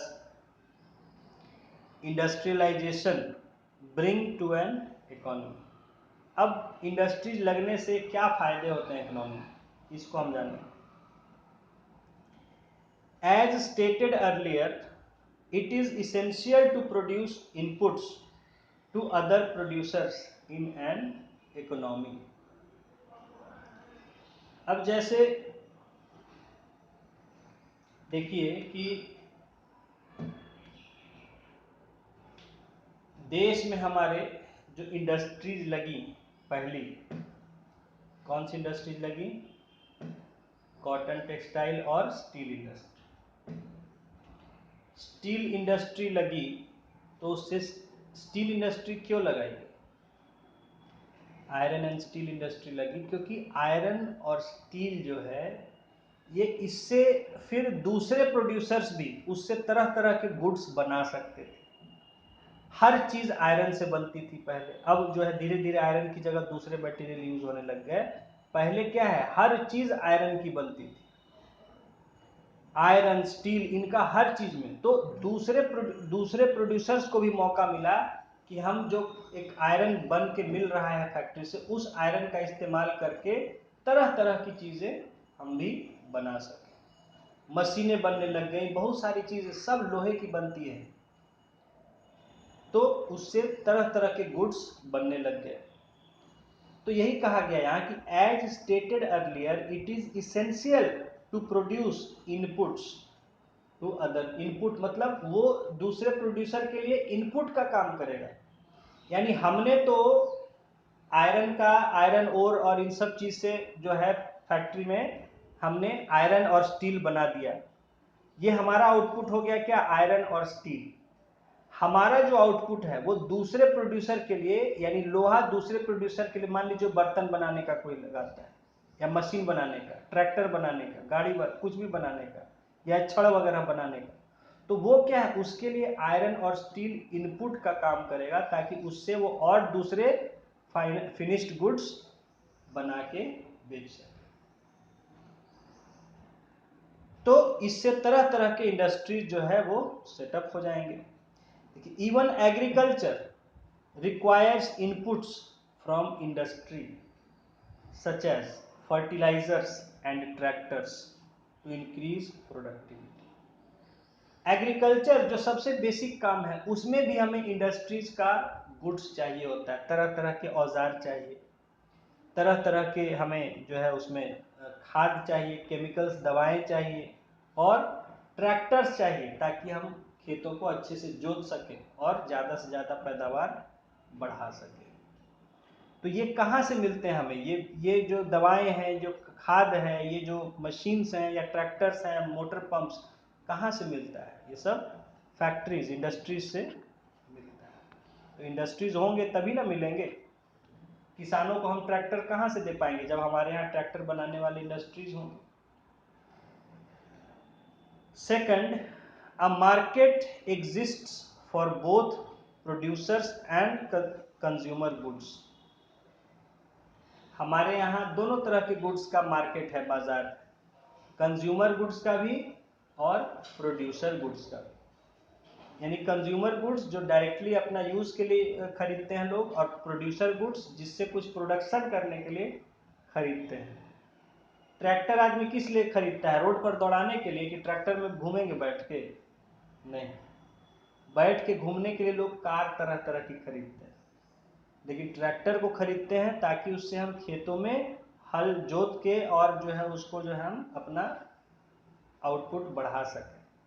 तो ट्रैक्टर जो है लोग, या आजकल देखिए बहुत ज़्यादा ये सब में क्रेन्स वगैरह में या तरह तरह के ये सब में यूज़ होने लग गया है, जेसीबी की जगह छोटा ट्रैक्टर का। अब ट्रैक्टर से जगह जगह जो है ये सब काम हो रहा है, जो पहले जेसीबी से होता था। तो यानी कि ट्रैक्टर लोग किस लिए खरीदते हैं? ट्रैक्टर लोग प्रोडक्शन के लिए, कोई काम करने के लिए खरीदते हैं। लेकिन कार लोग किस लिए खरीदते हैं? कार अपने घूमने फिरने के लिए। तो कार हो गया एक क्या, कंज्यूमर गुड, लेकिन ट्रैक्टर हो गया प्रोड्यूसर गुड, क्योंकि उसको प्रोडक्शन में इस्तेमाल करते हैं। देखिए, तो second, a market exist for both producer and consumer goods. Even services like banking, transport and trade are dependent on production of industrial goods. तो जो हमें सेवाएं भी दे रहे हैं तरह तरह की, जैसे बैंकिंग फैसिलिटी दे रहे हैं, जैसे ट्रांसपोर्ट का जो दे रहा है हमें फैसिलिटी, या ट्रेडिंग जो हो रहा है, व्यापार हो रहा है, ये सब भी इंडस्ट्री के आउटपुट पर ही डिपेंड कर। अरे भाई, टीवी बन के आएगा मार्केट में तब ना दिवाली और ये सब में इतना सारा टीवी बिकेगा। कपड़े बन के आएंगे, सिल के आएंगे, तब ना हर जगह जो है दिवाली, होली, दशहरा सब में कपड़े बिकेंगे। उसी तरह किसानों को जरूरत है ट्रैक्टर्स की, तो ट्रैक्टर्स कैसे, जब इंडस्ट्री से बन के आएगा ट्रैक्टर्स, तब यहाँ जो है शोरूम में सब में ट्रैक्टर बिकेगा। तो जितने भी चीजें हैं वो आपको उनका आउटपुट तो वो इंडस्ट्रीज के प्रोडक्शन पर डिपेंड करता है। Third, by using modern methods of production, industries contribute to better productivity and hence lower cost of production of all goods produced। क्या होता है कि मॉडर्न टेक्नोलॉजी का यूज करके, नए तरीकों का इस्तेमाल करके क्या होता है उससे, कि हमारा प्रोडक्टिविटी बढ़ जाता है। यानी हम कम रिसोर्सेज का इस्तेमाल करके ज़्यादा आउटपुट कर लेते हैं, हमारा वेस्टेज बचता है। आज देखिए, मॉडर्न मेथड्स का यूज करके हमारा प्रोडक्टिविटी काफ़ी बढ़ गया है, हर चीज़ में जहाँ भी देखिए। तो हम कम से कम रिसोर्सेज का यूज करके हम अपना प्रोडक्शन कर पा रहे हैं, क्योंकि हम नए टेक्नोलॉजी का, नए तरीके का इस्तेमाल करते हैं, जिससे हमारा प्रोडक्टिविटी बढ़ जाता है। और जब प्रोडक्टिविटी बढ़ जाता है तो उससे क्या होता है, कॉस्ट ऑफ प्रोडक्शन कम हो जाता है। कॉस्ट ऑफ प्रोडक्शन कम हो जाता है तो उससे क्या है, गुड्स चीपर हो जाती हैं और लोग आसानी से खरीद सकते हैं। आज देखिए, मैं आपको अभी का बता रहा हूं कि आज से 10 साल पहले जो टीवी, एलईडी टीवी 30,000 के बिक रहे थे, 30,000 में जो एलईडी टीवी बिक रहे थे आज से 10 साल पहले, आज के डेट में उसका कई गुना बढ़िया टीवी 12-13 हजार में बिक रहा है। 12-13 हजार में आज आप 10 साल पहले जो 25-30 हजार में खरीद रहे थे, उसके कई गुना बढ़िया आज टीवी आप खरीद सकते हैं। क्यों? देखिए, मोबाइल फोन आए थे शुरू में, क्या दाम था मोबाइल फोन का, कितने लोग खरीद पाते थे, और उसके बाद देखिए इतने दाम गिरा धीरे धीरे मोबाइल का कि आज देखिए, आज कोई आदमी ही नहीं दिखता है जिसके पास मोबाइल नहीं है। तो क्या हुआ कि जैसे जैसे नए तरीकों का इस्तेमाल, जैसे देखिए शुरू में टच फोन आए थे तो बड़ा महंगा होता था, लेकिन धीरे धीरे टच फोन सस्ते होते चले गए। कारण है कि जो नए तरीके प्रोडक्शन के इस्तेमाल होने लग गए, तो उससे हमारा कॉस्ट ऑफ प्रोडक्शन कम होते चला गया। तो जब कॉस्ट ऑफ प्रोडक्शन कम हो गया तो वो कम दाम पे ही बेचने लग गया, उतना दाम लेके बेचने का जरूरत नहीं रहा, तो लोग सस्ते में खरीद रहे हैं। आज देखिए, आज 12-13 हजार में आप टीवी खरीद सकते हैं, जो आज से 10 साल पहले आपको उसको 30 हजार में भी वो टीवी नहीं मिलता उतनी फैसिलिटीज के साथ, नए टेक्नोलॉजी के साथ। आज आपको मिल रहा है क्योंकि ज्यादा प्रोडक्शन हो गया। उसी तरह टच फोन की बात करें, एक समय टच फोन बहुत लिमिटेड और बहुत महंगे आते थे, आज हर कंपनी के टच फोन हर साइज में और मॉडर्न सारा फैसिलिटीज से आ गए हैं कम दाम पे।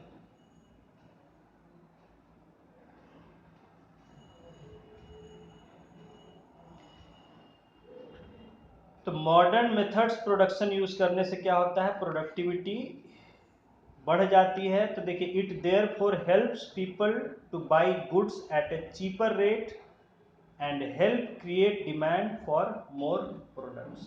तो जब कॉस्ट ऑफ प्रोडक्शन कम हो जाता है, दाम कम हो जाता है, लोग सस्ता हो जाता है, तो ज़्यादा से ज़्यादा उसका डिमांड करते हैं, उससे और ज़्यादा उसका प्रोडक्शन होता है। जैसे मोबाइल का मैंने बताया आपको, या टीवी का, जो भी चीज़ आजकल देखिए कितनी सस्ती हो गई, आज हर कोई खरीद रहा है टीवी, मोबाइल, फ्रिज, सब कुछ, क्योंकि दाम कम हो गया, प्रोडक्शन बढ़ गया है।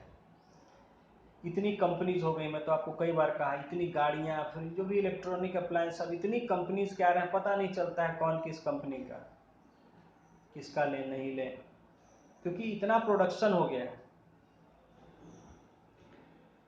आज नोएडा में एक टीवी बनाने की कंपनी है, super plastronics limited, SPPL, 10-12 brand name लगा के वो टीवी बेचती है। 10-12 ब्रांड के टीवी वो बेचती है, ब्रांडिंग अलग अलग है लेकिन बनाने वाली वही एक।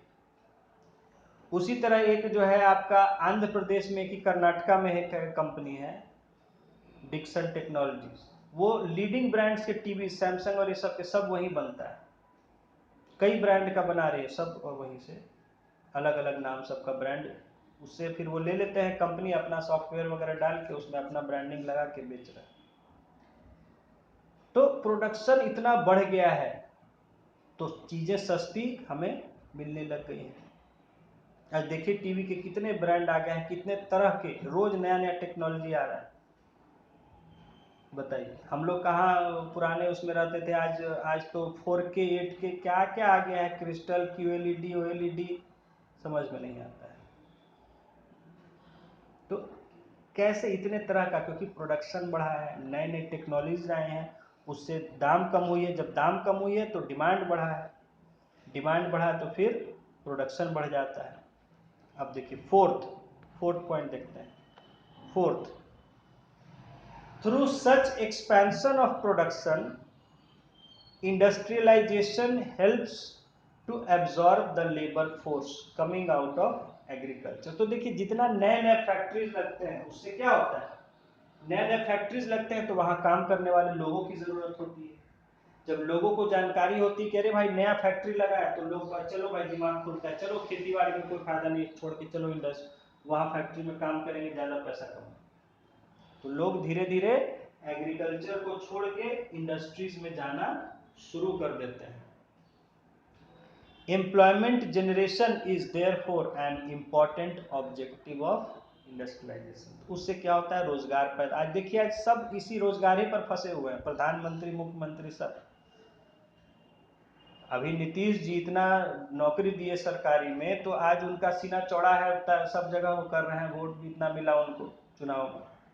उधर तेजस्वी यादव भी क्लेम करने में लगे हुए हैं कि अरे टीचर को नौकरी तो हम दिए थे, नीतीश कुमार थोड़े दिए थे।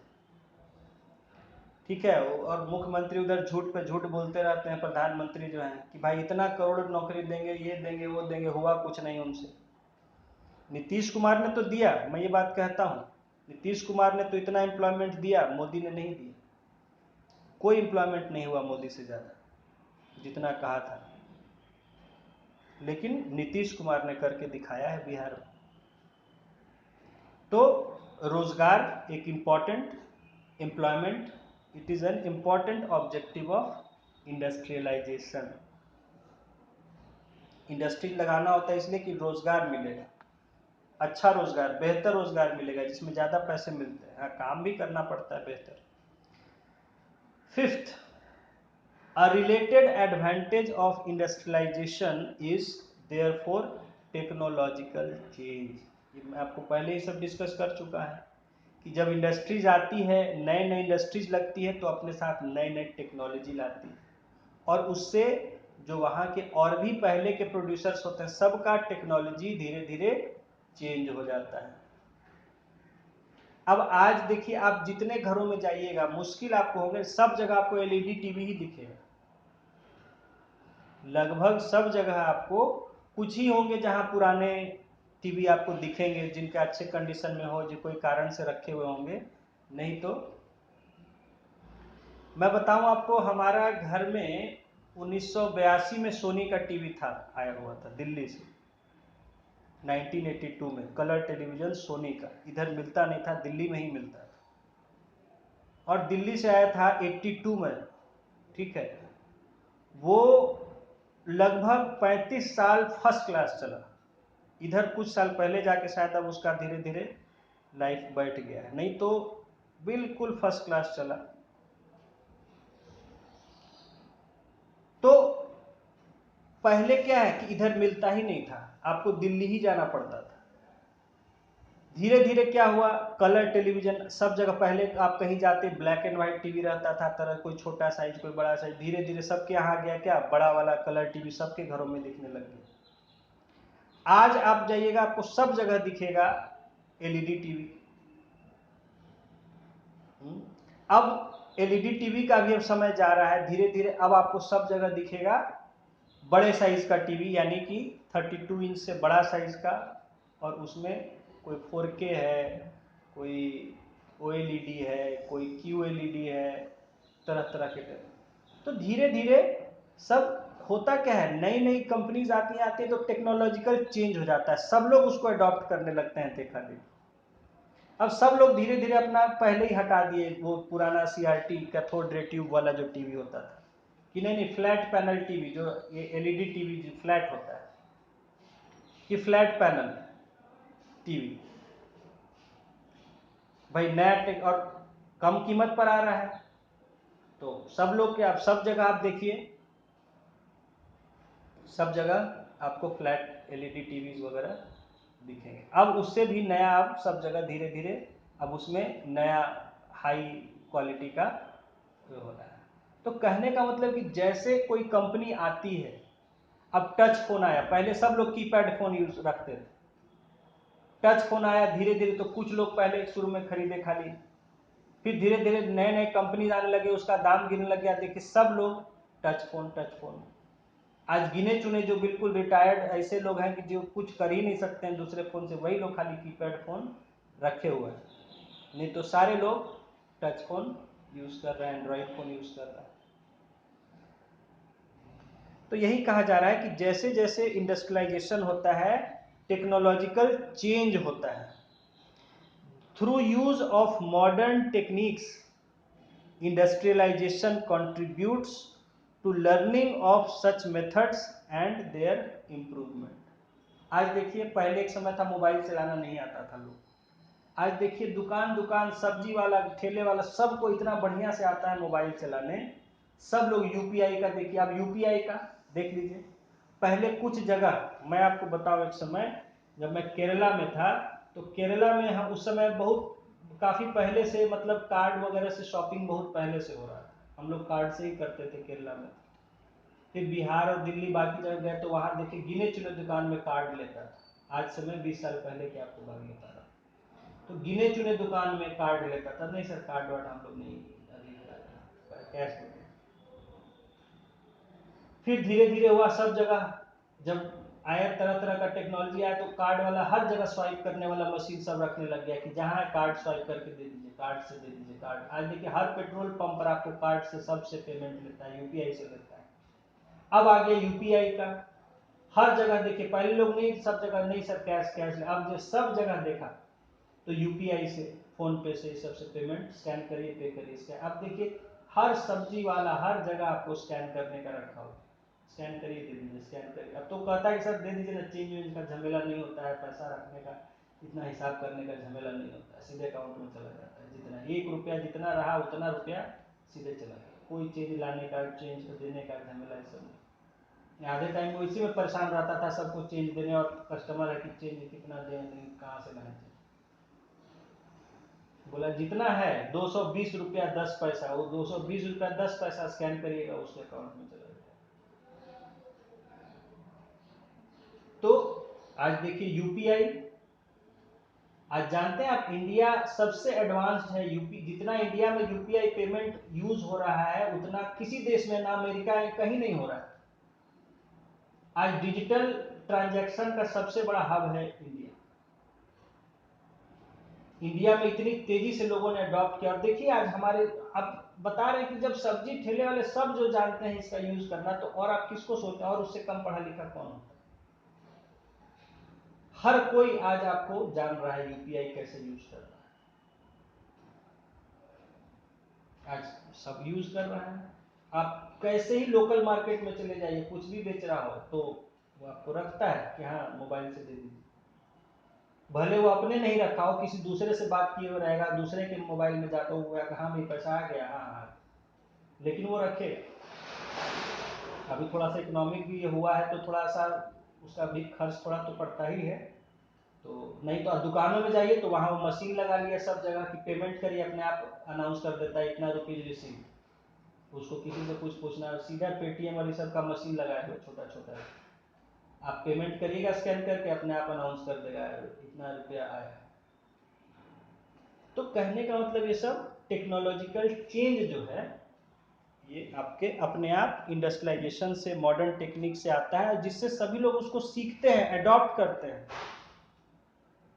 ठीक है। As a result labour productivity, that is output per unit of labour input increases. इससे क्या होता है कि लेबर का प्रोडक्टिविटी बढ़ जाता है, आदमी का मेहनत करने का जो गति है, दर है, वो बढ़ जाता है। आदमी आज देखिए बेहतर मेहनत कर रहा है, सब फटाफट जो है, हाँ सर हाँ ये इतना समय इतना लीजिए पेमेंट, हाँ हो गया ठीक है, अपना काम।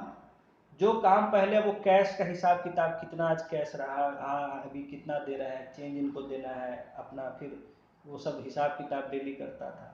अब उसको ये सब का झमेला नहीं है, अपने आप पैसा अकाउंट में सब जा रहा है, और उसको बैंक भी ले जाने निकालने करने का झमेला नहीं, अपने आप अकाउंट में जमा हो जा रहा है पैसा, वहीं से मोबाइल से सब।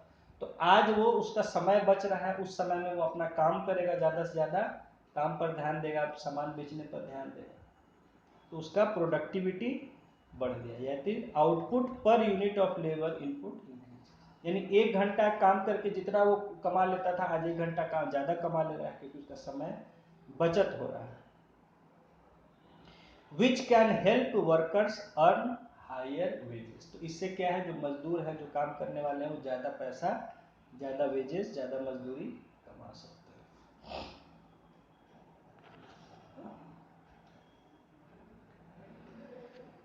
चलिए आज इतना ही रखते हैं, और नेक्स्ट टॉपिक को हम लोग, अच्छा एक मिनट, एक पॉइंट बच गया last, 6th, expanding incomes lead to more demands for goods and services. और 6th पॉइंट है कि जैसे जैसे इनकम एक्सपैंड करती है, यानी इनकम बढ़ती है, वैसे वैसे गुड्स और सर्विसेज का डिमांड बढ़ता जाता है। आदमी का इनकम बढ़ता जाता है तो तरह तरह की अपनी पसंद की चीज़ें खरीदता है, हाँ भाई बढ़िया फर्नीचर खरीदे, बढ़िया टीवी खरीदे, बढ़िया फ्रिज खरीदे, बढ़िया एसी खरीदे, बढ़िया ये खरीदे, बढ़िया वॉशिंग मशीन खरीदे, बढ़िया खाना खाएं, बढ़िया बढ़िया होटल से ये मंगाए वो मंगाए। उसका जैसे जैसे आदमी का इनकम बढ़ता जाता है, उसका गुड्स का और सर्विसेज का भी डिमांड उसका बढ़ता चला जाता है। इससे इंडस्ट्री में डिमांड बढ़ता है, प्रोडक्शन बढ़ता है। तो ये हमने देखा इंडस्ट्रियलाइजेशन का इम्पोर्टेंस कि इंडस्ट्रीज बढ़ने से क्या क्या हमें फायदे। आज इतना ही रखते हैं। नेक्स्ट में हम 5.2 टॉपिक टाइप्स ऑफ इंडस्ट्रीज